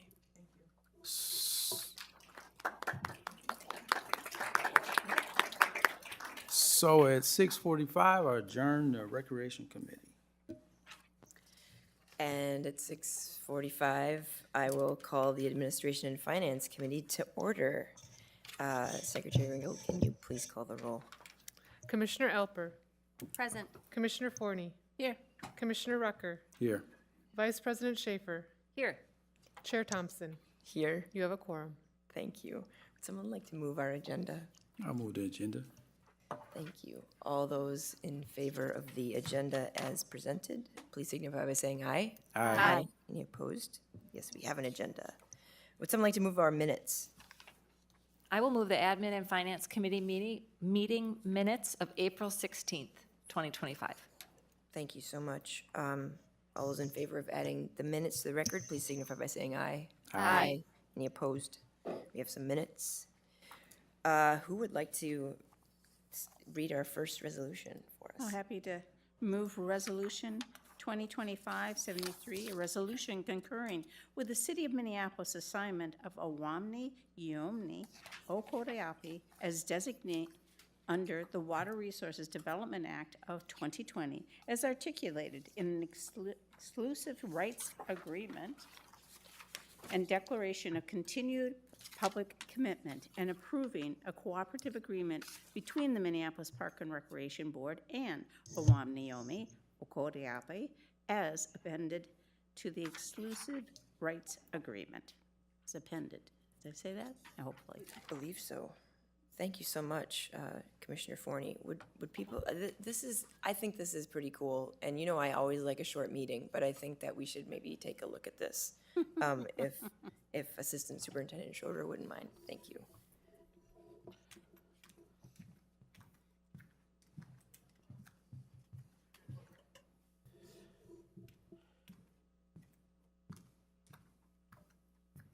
Chair Thompson, thank you. I'd be glad to share tonight. I'll start with two things. I'm joined tonight by Shelley Buck, the president of OO, and Tercy Duvall, the project advisor for OO. And I'll also warn you as I head into this is probably the least illustrative presentation I've made, and there are no videos, President Forney, or President Benning. So I think there's two actions here. One, as noted in the resolution, is concurrence with an action that's moving through the city of Minneapolis, and the second is to approve an appendage to the ERA, and that's a cooperative agreement. And I'll describe each one of these as we go through. This is important. This action does not convey, transfer, dispose of any parkland. That's really important. That might have been confusing. This is only about the land surrounding the lock and dam that's federally owned. And it doesn't commit, and when we get into the cooperative agreement, it doesn't commit the park board to perform any assistance to OO. We can enter into it if we decide that it's beneficial for us. I'm going to just, also just the Water Resources Development Act, and it's really important, the second bullet point here, that in 2020 it allowed for the deauthorization of projects. It allows the disposition of federal lands, and I guess part of the reason there's hardly any illustrations in this is that 3 years working with federal agencies doesn't actually produce a lot of graphics, but lots of words. Okay, so the ERA and the DCPC, these are the legal documents that allow the land to be transferred from the federal government to OO once the lands have been received by the city of Minneapolis. So this is an anticipatory action, and the concept will allow OO to implement a vision that allows for the creation of a publicly accessible space that in a restored indigenous landscape that connects people to the history of the Dakota people who came here for really significant reasons in their culture.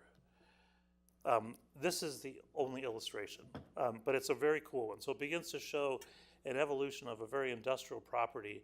So I don't know if my cursor will trace here, but this is Portland Avenue where you'd enter into and under the Stone Arch Bridge. And this is the evolution of the site. You can see a little strip of land the park board owns here, a little island the park board owns, landing further downriver, and even the reconceptualization of Spirit Island as a part of this. So it's a very amazing evolution and restoration of a landscape at the falls of here in the Mississippi River. The terms, there are two broad things that are important. The city is requiring a proof of concept that includes agreement on a legal description of the land, which the OO has been working diligently on for actually probably since the beginning of this effort 2 or 3 years ago, to actually redefine a legal description of the land. They're also required to present a project plan consistent with the vision. They are in the process now of, on their property, developing what they call the 65% plan set, so they're moving towards implementation. They have to demonstrate a 10-year operating pro forma, and they have to demonstrate full capital funding with reliable operating funds, and be able to gain necessary approvals. The city objectives is that the site will be secured for safe public access. There won't be any hydroelectric use here. The site will be used for public purposes consistent with the vision and within the codes and ordinances of the city of Minneapolis. The owner will, which will be OO, will permit law enforcement access to the site. And importantly for the city and for Minneapolis, there are easements that run across this property that will be respected. So for us, we have an access for trail and road purposes. And it may not be the same road, but we'll still have access to get through the site. Other provisions, whatever is in the ERA runs at the land. That means it will always be this way. It can't be taken away. And importantly for the park board, several items. The park board has the right to approve any future conveyance with the first rights of refusal extended to the 4 Dakota tribes. We have to be reasonably assured that in any future conveyance that the city objectives will be met. And if there isn't any assurance of that, or if the 4 Dakota tribes fail to move forward and buy the property, we have the right to acquire it. And the OO can sell the site if not acquired, but it has to be continuing with the terms of the ERA. So that was one of the two. The second is the cooperative agreement, and this is a way for OO to engage the park board to assist in the correction of a material breach relating to site conditions. So I've noted already they're obligated to prepare an operations plan, but there may be instances where necessary corrections are beyond the capacity of OO's resources, and they can request assistance from the MPRB. We have the right to take it on if we want to at our sole discretion, and it's not intended that we be there to perform regular ongoing operations. This would be a special instance in these cases. There's a couple of different ways we can work through a work order where we would agree to essentially a contractual way of doing the work, where we'd either use our own forces or contracted forces. In certain instances, particularly those surrounding kind of what I call an emergency response, we could work on a force account basis, which is kind of standard in the construction industry, where we're allowed to go in and actually establish a process of correcting deficiencies or responding to the conditions, with the cost being tracked and reimbursed according to like an hourly basis. The timeline becomes effective upon execution, but it's realistically operational when the first phase of improvements have been implemented. So this was kind of a minor point probably in the background, but because this is moving concurrently through a process at both the park board and the city, if there are minor adjustments that are made to either the ERA or the cooperative agreement, we'd like the opportunity to work through legal counsel to get those corrected. And then as long as those things are not substantive or changing costs or any other major parameters. So a lot of times there are things that would correct spelling or grammar errors, but they will be issues that are not substantive to the larger terms. I mentioned already, OO is moving quickly to a 65% design. A concept plan through the coordinating agreement that we established with OO will be moving through in the early third quarter of this year. Implementation for OO is planned for 2027. And I will pause for questions. Thank you so much. Yes, Vice President Musich. Oh, sorry, Commissioner Fournier, I didn't see your. Oh, thank you. This is so exciting. I mean, it's so historic. It really is. And I'm just very proud of the way that we go. I've gone with this. I've said it very often. Thank you, Paul Riles. Couple concerns I have. What is the relationship with the Army Corps of Engineers going forward with this property? So I can frame it a little bit, but Ms. Buck or Ms. Duval might come in and help me with this if I stumble. So the land that we're talking about, the land that's depicted here, will be transferred to the city. The city will essentially become the fee owner and will have the rights of conveyance after that. So under WRDA, it's the full disposition of those properties. Because the lock and dam is still there, it's been deauthorized for navigation purposes, the lock and dam remains, and the Corps of Engineers will still have operational needs that have to be addressed. So as OO is moving through its design process, it has to recognize the need for the Corps of Engineers to access the existing lock for repairs and regular maintenance. So there will be, I think, an important and ongoing relationship that happens there, but in terms of the ownership of the land, the intent is for it to be fully transferred to OO through this ERA. I don't know if that. Well, you should. You'll have to Tracy, approach you the should mic. start. Yes, please, sorry.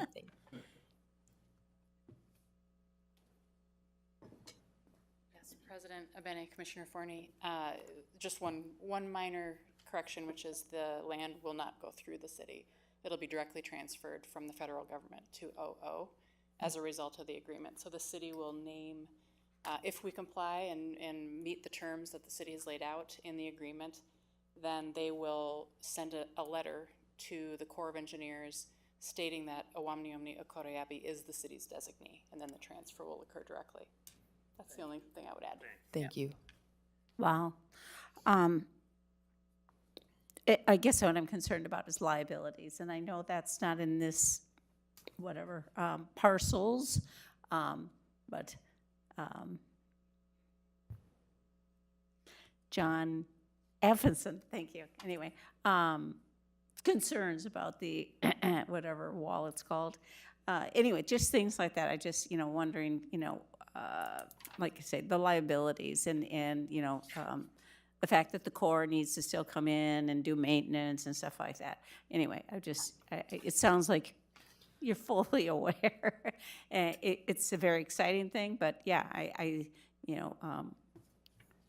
we need to just tread softly on how getting forward on that. But I'm so excited, particularly I'm very, very excited about reestablishing Spirit Island. That's truly amazing. So thank you. Chair Thompson and Commissioner Forney, I think you're referring to the cutoff, what they refer to as the cutoff wall, which is Thank actually moving across the river, and OO would not be assuming responsibility for the cutoff wall, nor would the park board. Thank you for that. Thank Nobody you. is so far. Don't have an engineer for that on staff. Yes, Vice President Musich. Thank you, Chair Thompson. So this is very thorough, even without all the drawings that you told us you couldn't give us. When we talk about forced work occurrences, would an example of that be like when we had bluff failures that would potentially cause the destabilization of a hospital and drop it into the lower road? Is that the type of event that we're talking about when you describe Chair that? Thompson and Vice President Musich, that's exactly it. Where we need to begin actions on the response immediately, and where we wouldn't be able to fairly estimate the duration or the extent of repairs. As soon as we would get to a point where they could be fairly understood, we would put the accrued costs plus the projected costs into an agreement. We've also noted that under this, even under the regular work, we would be allowed to work under the agreement past the estimated cost, because it is just an estimate, to 125%. And at that point, we would put in supplemental work orders to cover projected future costs. Okay. And I know there was a bit of confusion around FEMA fund availability when we had to apply for funds in relation to some of the emergency work we've done in the past. As a nonprofit organization and not a government entity, does OO have the ability to apply for funding of that nature in situations like this where we've done the work initially? Or is that not an option? Chair Thompson and Vice President Musich, I think I would have to check on that. I don't know. If they would, we would be we'd be like what any of our contractors were on the slow failure. Okay, so we wouldn't be required to do that funding actually- paperwork.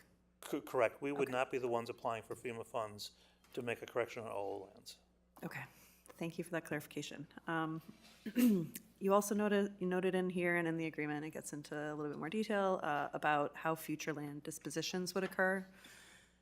Is the intention for OO to sunset once the land development is done and for land disposition to occur, or is that just making sure that we have things in place for many generations to come should the organization no longer exist? Chair Thompson and Vice President Musich, that's a really excellent question. And this is I don't think OO has any expectations of moving away from here, but if they ever did, in the instance that they would dissolve or whatever, there would be a path that would allow for continued Dakota ownership of the site until the Dakota communities did not want to continue their involvement here.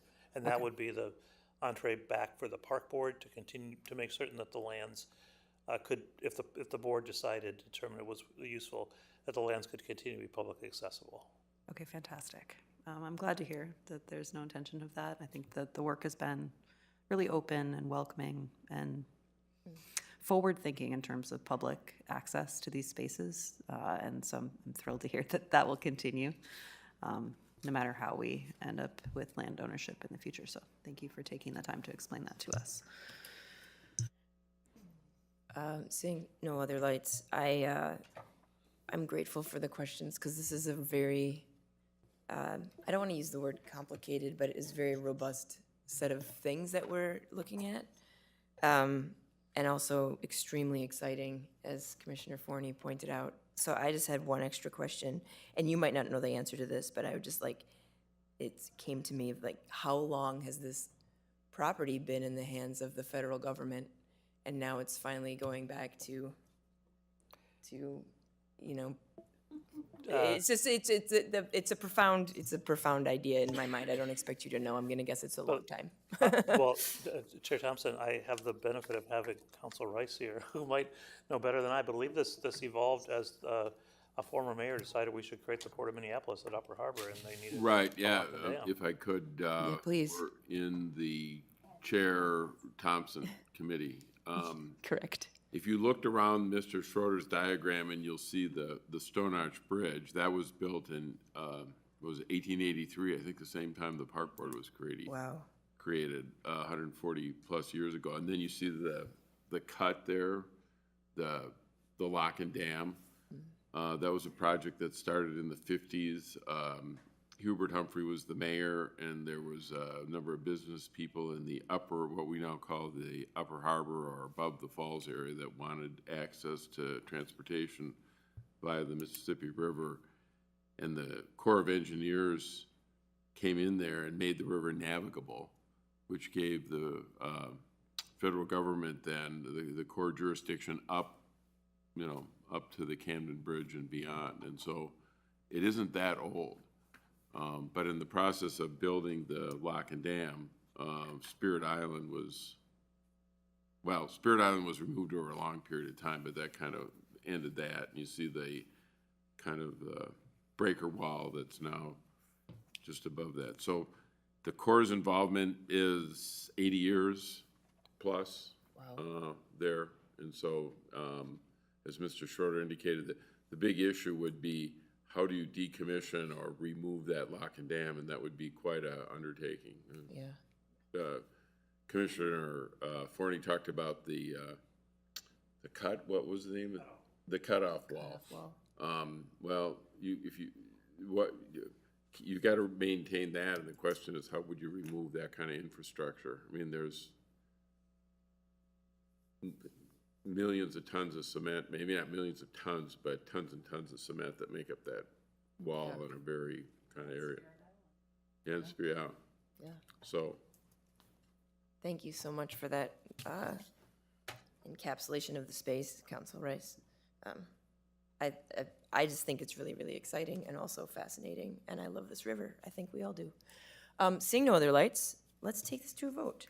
All those in favor of Resolution 2025-73, please signify by saying aye. Aye. Any opposed? That motion carries. Someone like to move our next resolution? I will move Resolution 2025-93, resolution amending the 2021 and 2022 capital improvement program to reallocate $275,000 in the neighborhood capital levy funds from the Mall Park to Sioux Line Gardens. Thank you for that, and I know these are both in your district, Commissioner Schaefer, so would you like a presentation? I'll just ask you directly. Yes, let's have one. Thank you.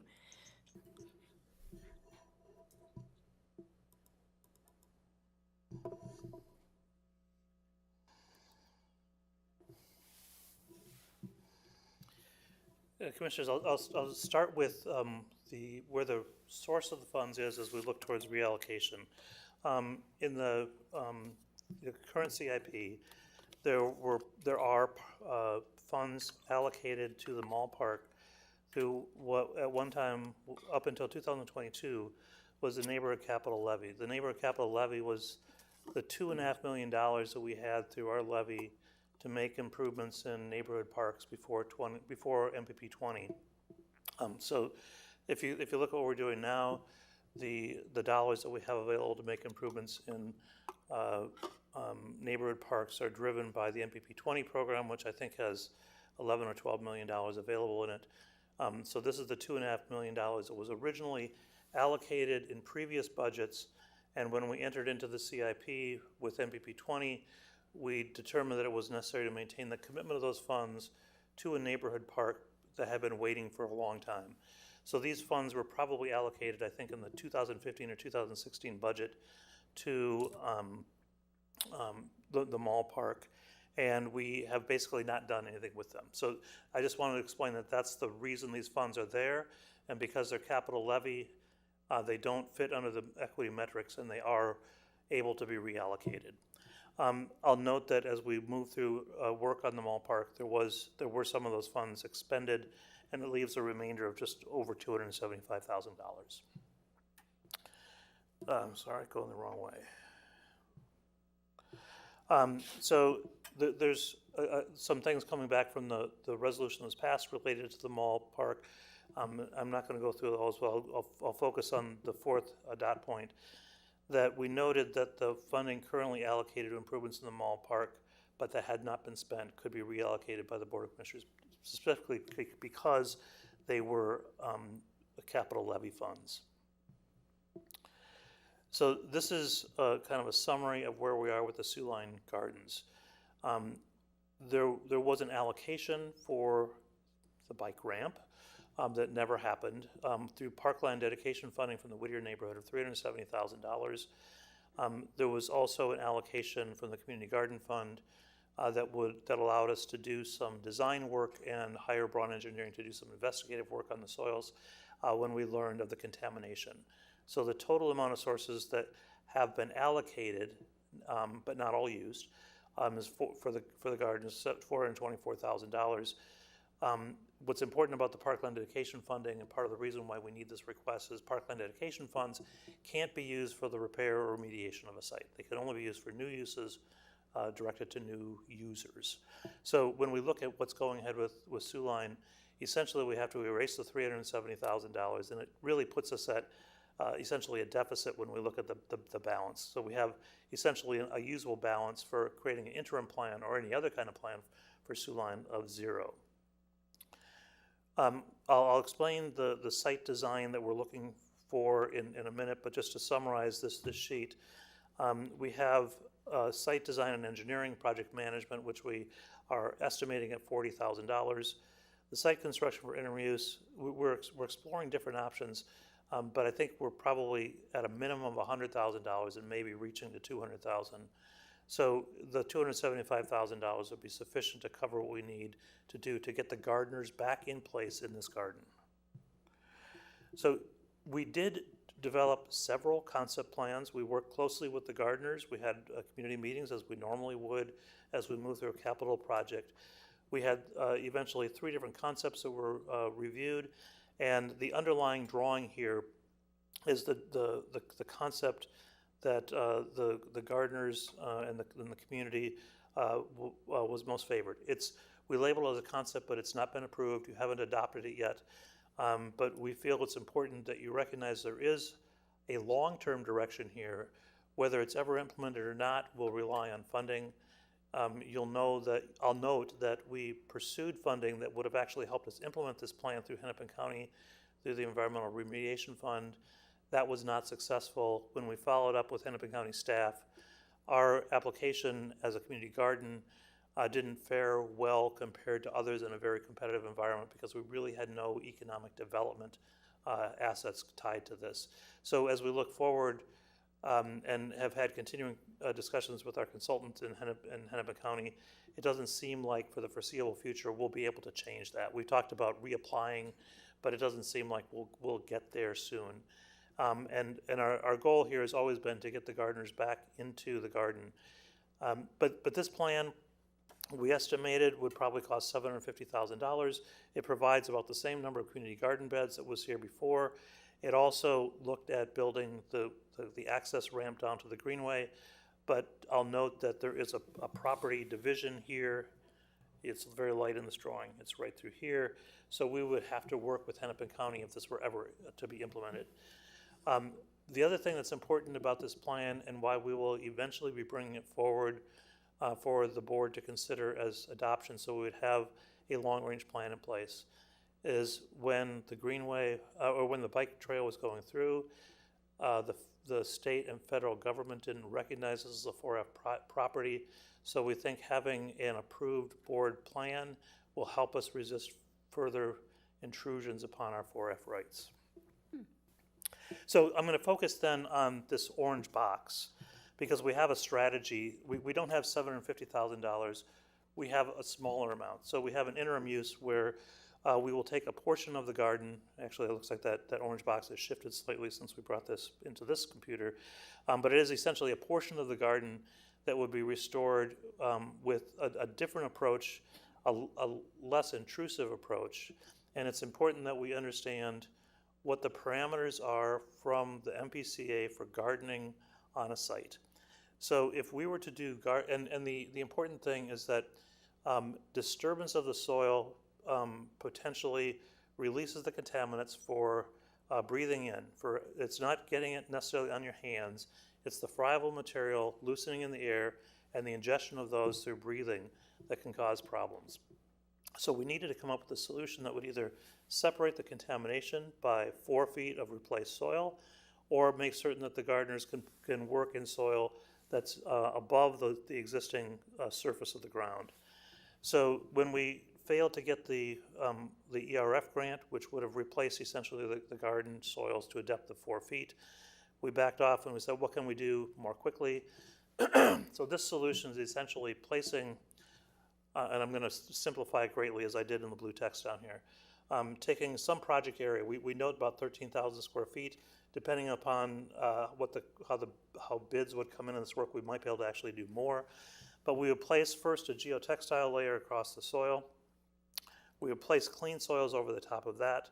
The gardeners would create raised beds with at least 18 inches of soil within the raised beds, and that will provide an MPCA level of protection for gardening activities, provided the geotextile barrier at the bottom of those soils is not penetrated. So they essentially be the 18 inches plus the 12 inches of soil, or 2.5 feet of soil before they would risk actually disturbing the in-place soils.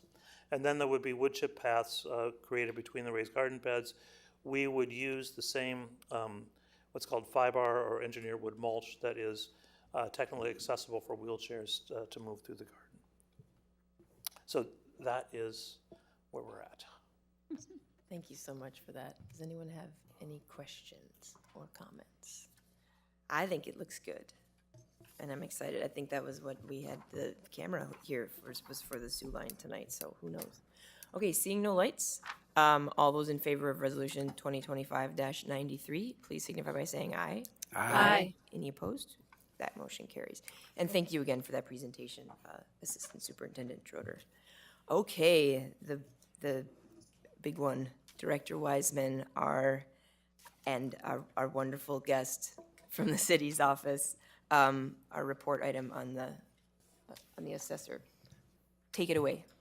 Chair Thompson and Commissioners, this evening we have Rob Williamson from the City Assessor's Office who will be giving us our 2025 assessment report.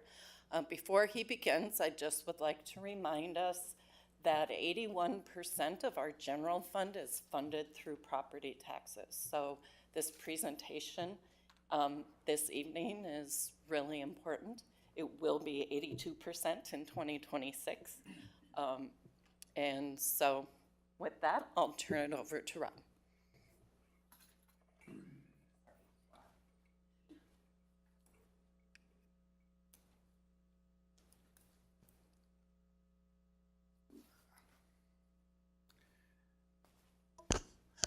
Chair Thompson, Commissioners, thank you for having me.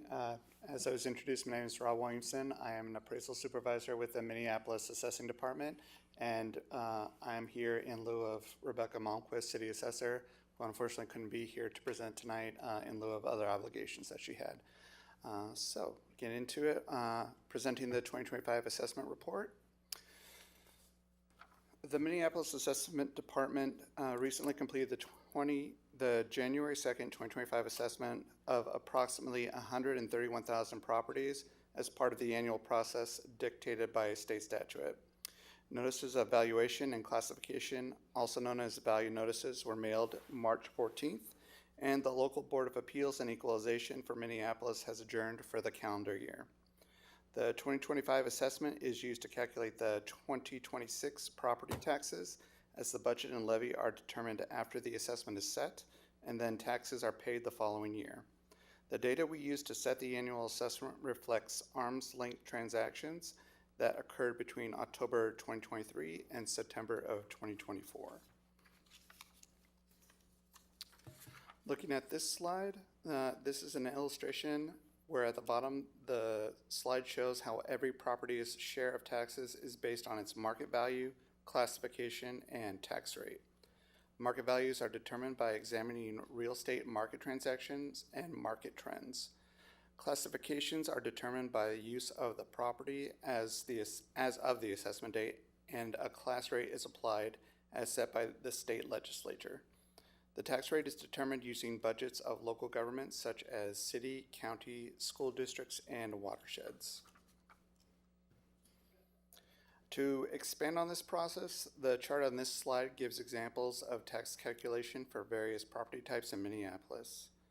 Tax capacity is determined by taking the market value in the second column and multiplying it by the class rate in the third column. As shown here, if a residential property on the first row and a commercial property on the bottom row both have the same market value, the residential property will pay half of what the commercial property does because their net tax capacity will be different based on their class rate. This is for illustrative purposes. There is a lot that goes into actual tax calculation, including special programs, exclusions, and penalties. This graph shows the historical view of Minneapolis' total estimated market value across all property types. In 2025, the overall market value did decrease just below 1% to $64.8 billion. Including the total 2025, or included in the total 2025, is $700 million in new construction, which was added to the rolls. Unfortunately, this value is down from last year's total of $1.06 billion. This estimated market value does not include state assessed property such as utilities and railroads. This slide shows the breakdown of the three major property type categories by their share of the total 2025 market value on the left, and then shift to their share of the total net tax capacity on the right. Once the differing class rates are applied to the total estimated market value, residential properties' share of this tax base goes down, while commercial and industrial property share goes up. The graph on this slide shows the historical view of the tax capacity as a percentage of the total tax capacity by property type. When comparing the two bars on the right, you can see the year-to-year shift between commercial, apartment, and residential properties is just over 1% from commercial to residential, with apartment remaining constant between the 2 years. Overall, this means that residential properties will bear a greater burden of the taxes payable next year than they did the previous year. And this is the slide that you are probably most interested in. It is our EMV change by park district from 2024 to 2025 assessment. As you can see here, according to the total EMV across all property types, all districts had slight increases from where they were last year, except for District 4, which contains downtown, which is where we saw the largest amount of our decrease this year. This slide shows the historical market value changes as an aggregate for all residential property types in Minneapolis over the past 10 years. In 2025, residential properties saw an overall increase of 2.6%.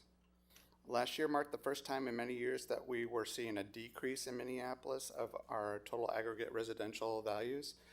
This year, it has rebounded back up to what is more historically common for us to see. So we had a temporary dip, but now we're back on the upswing, which is typically what we have been seeing historically. This slide is just a chart that further breaks down the residential estimated market value from 2024 to 2025 by separating the residential property into 3 groups. You have your condo, townhouses, your duplex, triplexes, and your single families. Overall, there were increases across all 3 residential submarkets. Here we have a slide showing the different statistical measures of uniformity that our office has to comply with to make sure that our assessments are measuring closely to what is actually happening in the market. The first measurement is the median sales ratio, which is used it's an expression of how the assessed value relates to the sale price and lets us know if we are over or undervaluing properties. The median sales ratio is found by taking a look at the sales ratio in the data range and then finding the median of those calculated ratios. The second measure of uniformity is the coefficient of dispersion, or the COD, and it measures the uniformity of the assessment and how far away assessments are from that median sales ratio.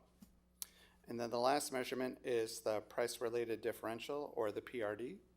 It measures the vertical equity of assessments, or stated differently, it measures the even distribution of the tax burden across differing property values. So when lower valued properties are assessed at a greater percentage of market value than higher valued properties, the assessment is considered regressive. And when lower valued properties are assessed at a lower percentage of market value than higher valued properties, the assessment is considered progressive. We meet these statistical measures of uniformity for all 3 of these metrics, and we continue year over year to improve and get them closer to the baseline accepted or expected measurement. Here we have a slide showing the chart of historical measurements of uniformity for residential property over the past 10 years. One thing to point out is that we have seen a drastic decrease in sales, more so than last year, which was still a large departure. So with less sales, we have less data to draw upon when we're setting our assessments. And unfortunately, it appears that Minneapolis, at least currently, is not as strong of a seller's market that we've been seeing in the past few years.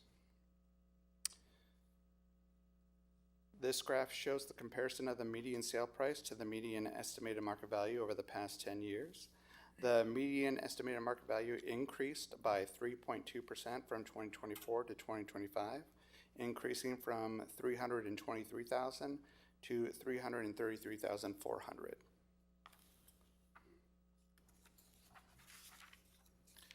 And this slide is just showing the single-family residential value percent changes from 24 to 25. So nearly 45%, the orange bar of residential properties saw a decrease from last year of between 0 to 5%. And this is just a map of those decreases we were talking about by park district, showing you kind of where in the city we were seeing the majority of those. As you can see, the orange, where their estimated market value decreased from last year to this year, typically is going to be up in the northwest. This is just a chart comparing the residential values by park district with the various stats we have been discussing, including new construction, net change in total value, median estimated market value, the number of sales in those districts, and the median sale price sales ratio, COD.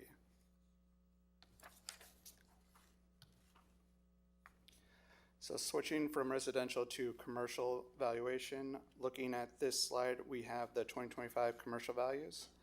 When commercial property is separated from industrial property, you see an overall decrease in the commercial value from last year of 8.6%, while the industrial market has continued, as it has for the past few years, continued to increase. So when you combine the two totals, it comes to a overall decrease from last year of 5.5%. And this is just a chart showing you where the total commercial industrial value has been historically over the past 10 years. And again, when the totals are combined, it is a decrease from last year's value. And this is a chart showing where the estimated market value was changing in certain submarkets.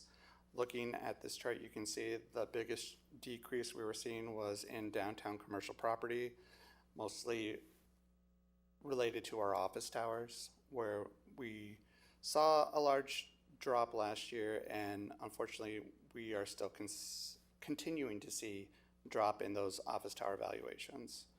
Uptown did decrease again like it did last year, but it didn't decrease as much. And then outside of downtown commercial property, saw a slight decrease of less than 1%, whereas industrial, again, citywide, has increased as it has historically. And this is a chart showing the ratio study statistics that we had discussed earlier, except now for commercial and industrial property. And again, all three measures of uniformity do meet the required statistical standards and are improving again year over year. And this last slide is showing the apartments and how the value has changed from 2024 to 2025. I will indicate that we did see less new construction, or as far as completed new construction coming onto the roll here in 2025. I believe last year was 700 million. And so we did see a slight decrease in our total apartment assessed value of 3.4%. But there is still a lot of development ongoing. So I don't know that this is a sweeping trend that we're seeing. I imagine that the new construction values will either go back up towards where they were or just continue. So apartment development is still strong in the city. And this is just a slide showing you our notes of valuation and classification. This year they were coded gold. Last year they were pink, and basically we just used the color coding to try to match the property tax statements that are mailed out at approximately the same time so that taxpayers know which property tax statement matches up to the value notice that goes out. And this is a slide indicating some of the public tools that we have for taxpayers to utilize when they're accessing our website. They can use our sales finder to look up sales within their neighborhood that were considered arm's length transaction. They can also look at the levy impact estimator to try to see how the assessment is going to be affecting the levy based on estimates that they have here. And We just want to make the board aware of certain key assessment dates. For this year, March 14th was when we mailed out our value notices to the public so that they were aware of how their values were changing from last year to this year. Our local Board of Appeal and Equalization convened on April 15th, and they reconvened on the 16th, and we were able to close out and adjourn within 2 days this year. And so now at this point, the county board, if a appellant who went to the local board was not satisfied with the board's determination, they can proceed to file to the county board and see if we can work with them to resolve whatever difference of opinion we might have. We did have a lot of appellants who filed towards the end of the deadline before the local board convened, and unfortunately there's a 10-day window in which we are not able to change values per statute. So this will give us a chance, if they do decide to file, to work with them again and see if we're able to resolve whatever differences we may have about the opinion of value. And I think at this point, as of today, we had 34 filings for the county board. And so they still have time up till June 16th to potentially file, either ahead of time to get onto the county board's agenda or appear as a walk-in. And I believe this is the last slide. This is just showing for the 2025 assessment what our annual quintile is going to look like. The dark blue neighborhoods are what our appraisers are going to be out in the field walking this year, basically on site confirming our records, making sure that house is still there or that we have the appropriate condition assigned to the property based on how the property is sitting, you know. So once every 5 years by statute, we do have to actually visit on site and confirm our records. And so that's what we'll be doing in the dark blue areas this year. And with that, I open it to any questions. Well, that was robust. Vice President Musich. Thank you, Chair Thompson. I'm not on this committee, so I appreciate being given an opportunity to speak. When you were talking about 2025 numbers in all of your charts, I assume those are 2025 actual numbers, not the 2026 valuation estimates that have been already provided to residents. Is that correct?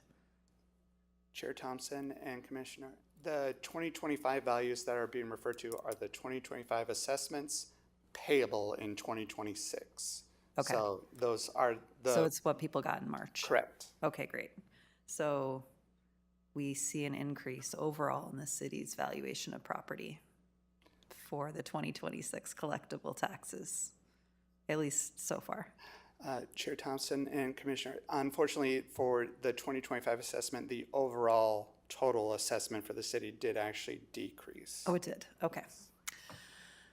I'm misunderstanding the charts. I'd love if someone could email us this presentation so I could go back over it again later, because it's a lot of information and it's not in our packet. So then, understanding that it's unusual to see an overall decrease in the city's property tax, assessed property values, when was the last time historically that we saw decreases versus increases citywide? Let me go up here.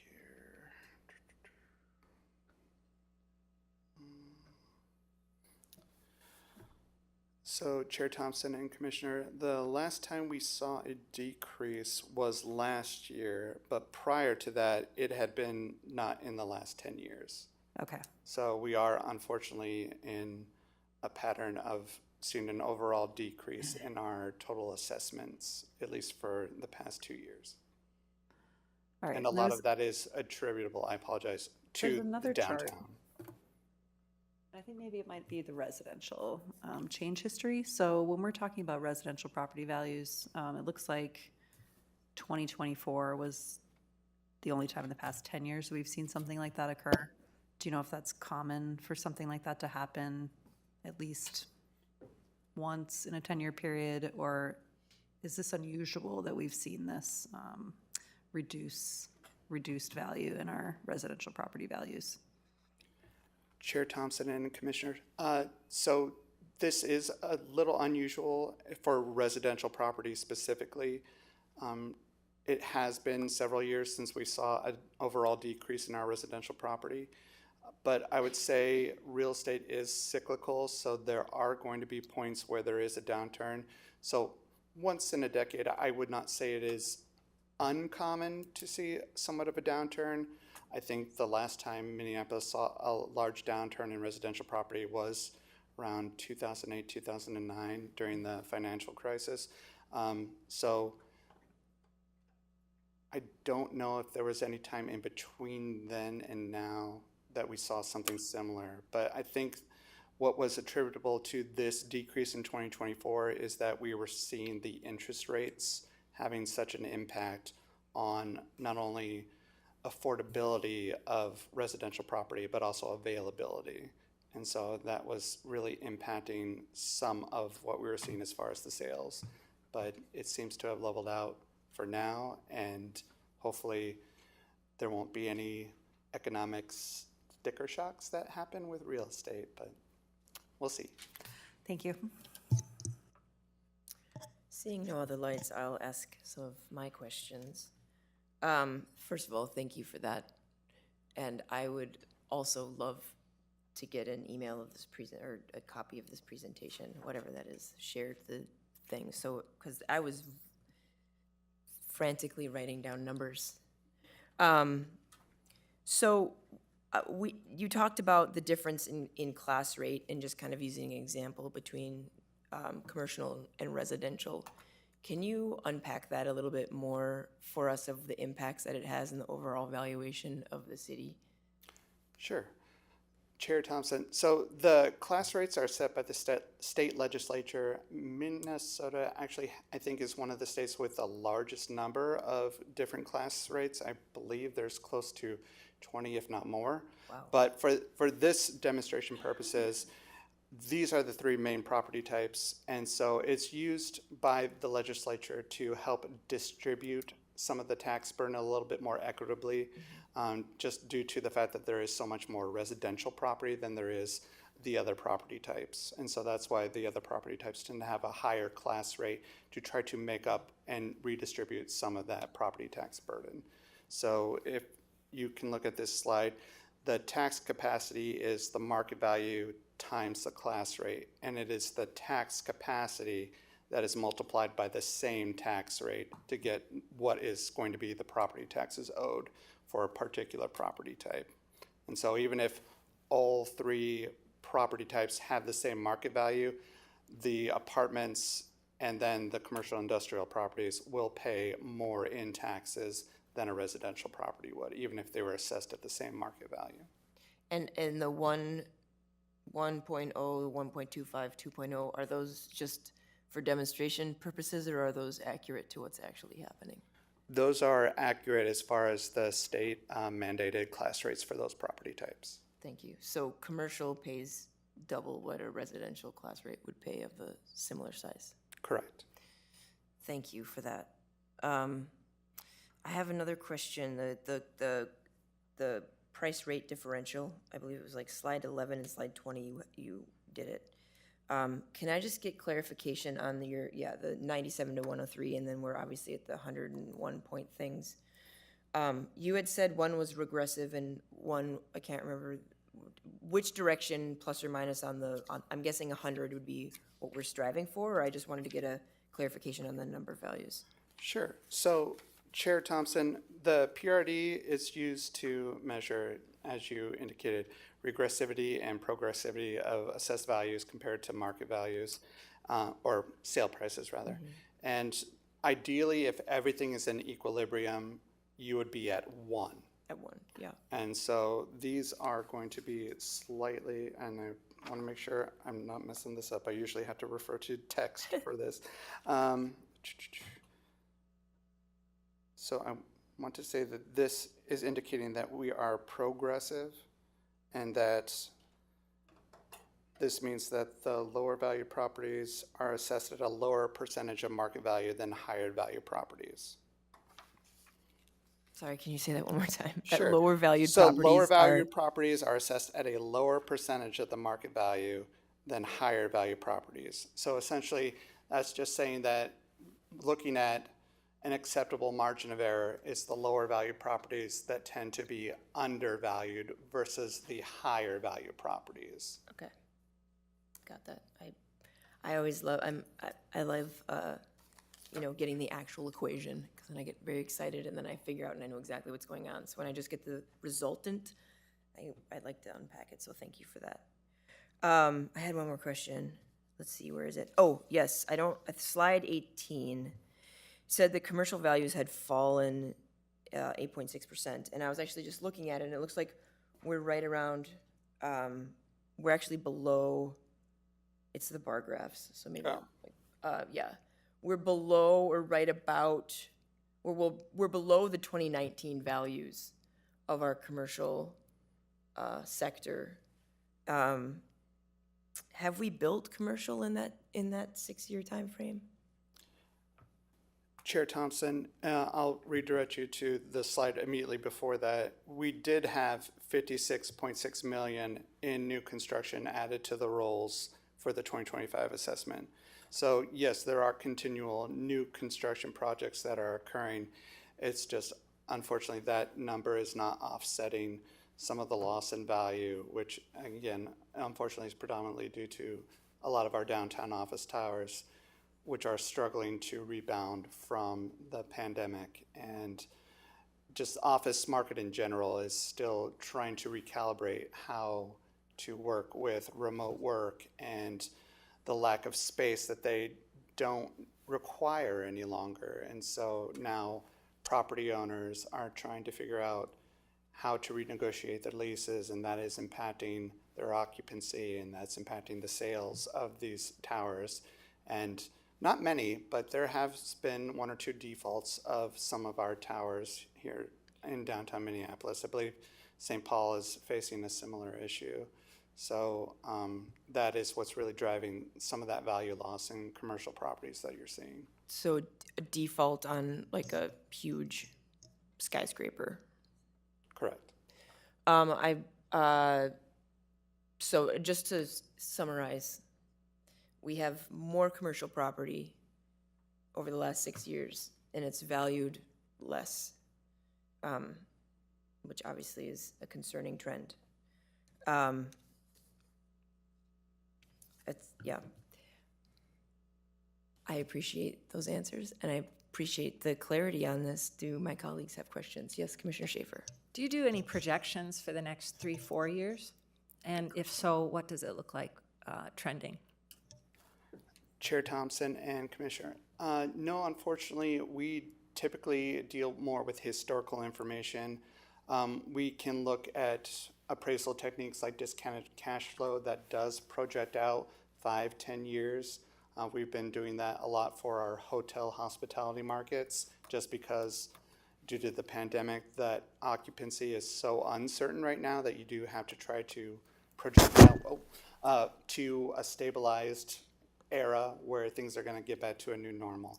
But in general, for mass appraisals, we don't typically forecast because a lot can change in the market from month to month, certainly from year to year. So we just have to rely on the incoming market surveys and data that we're getting closer to our assessment date to help us actually set what the assessment is.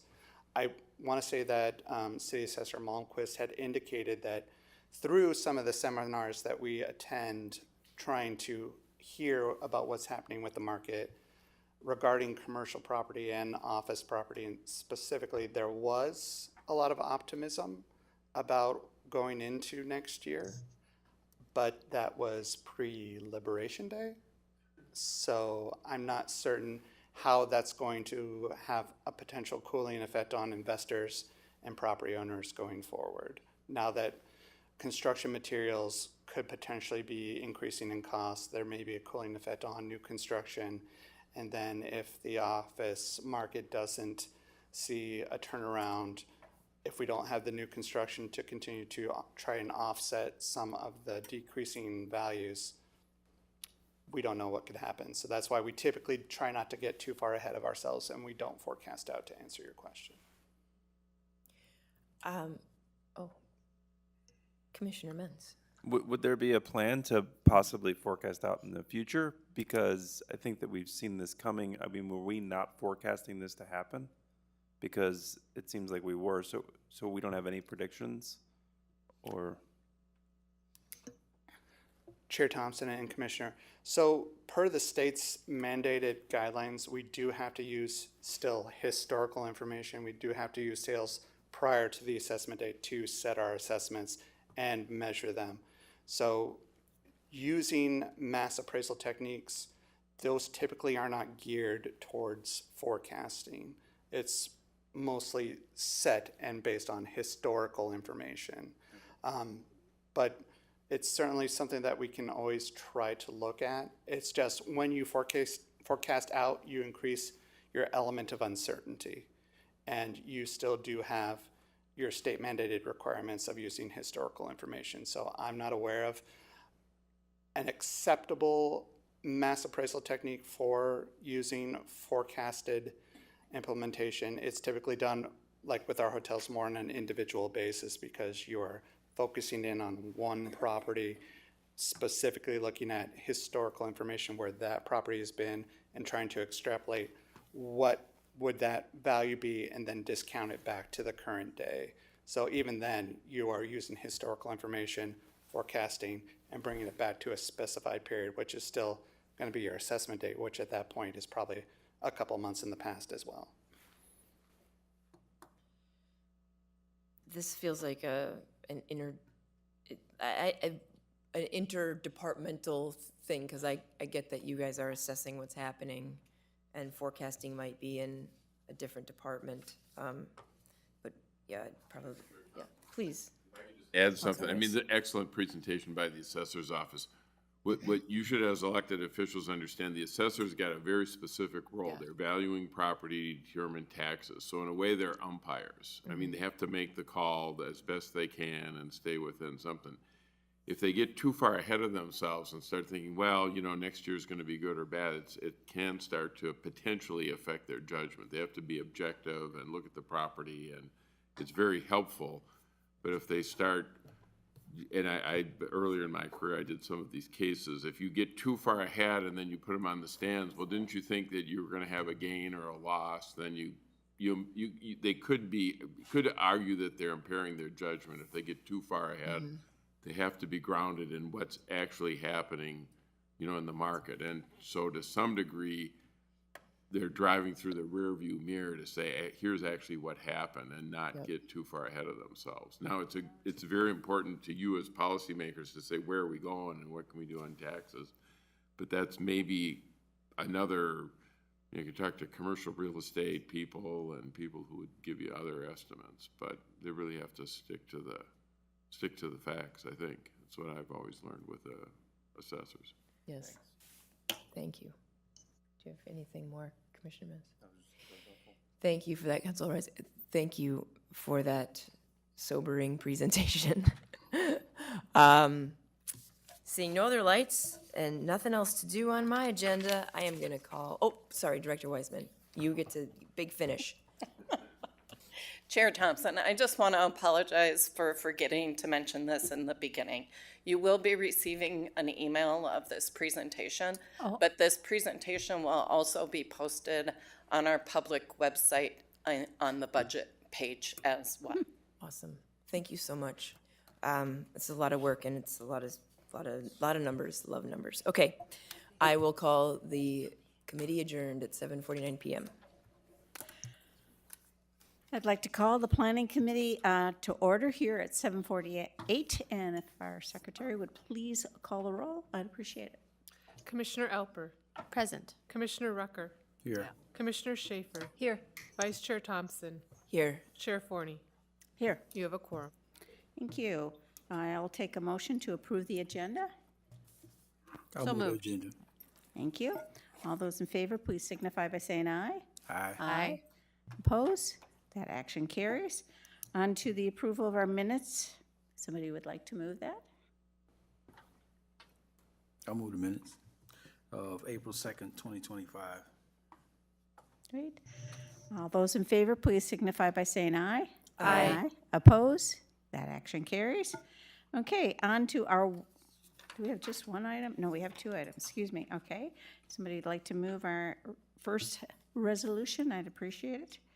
Yeah, I'll move Resolution 2025-81, resolution approving a 16-month license agreement with Minneapolis Health Department for installation and maintenance of an air sensor at Farview Park and waiver of license fees.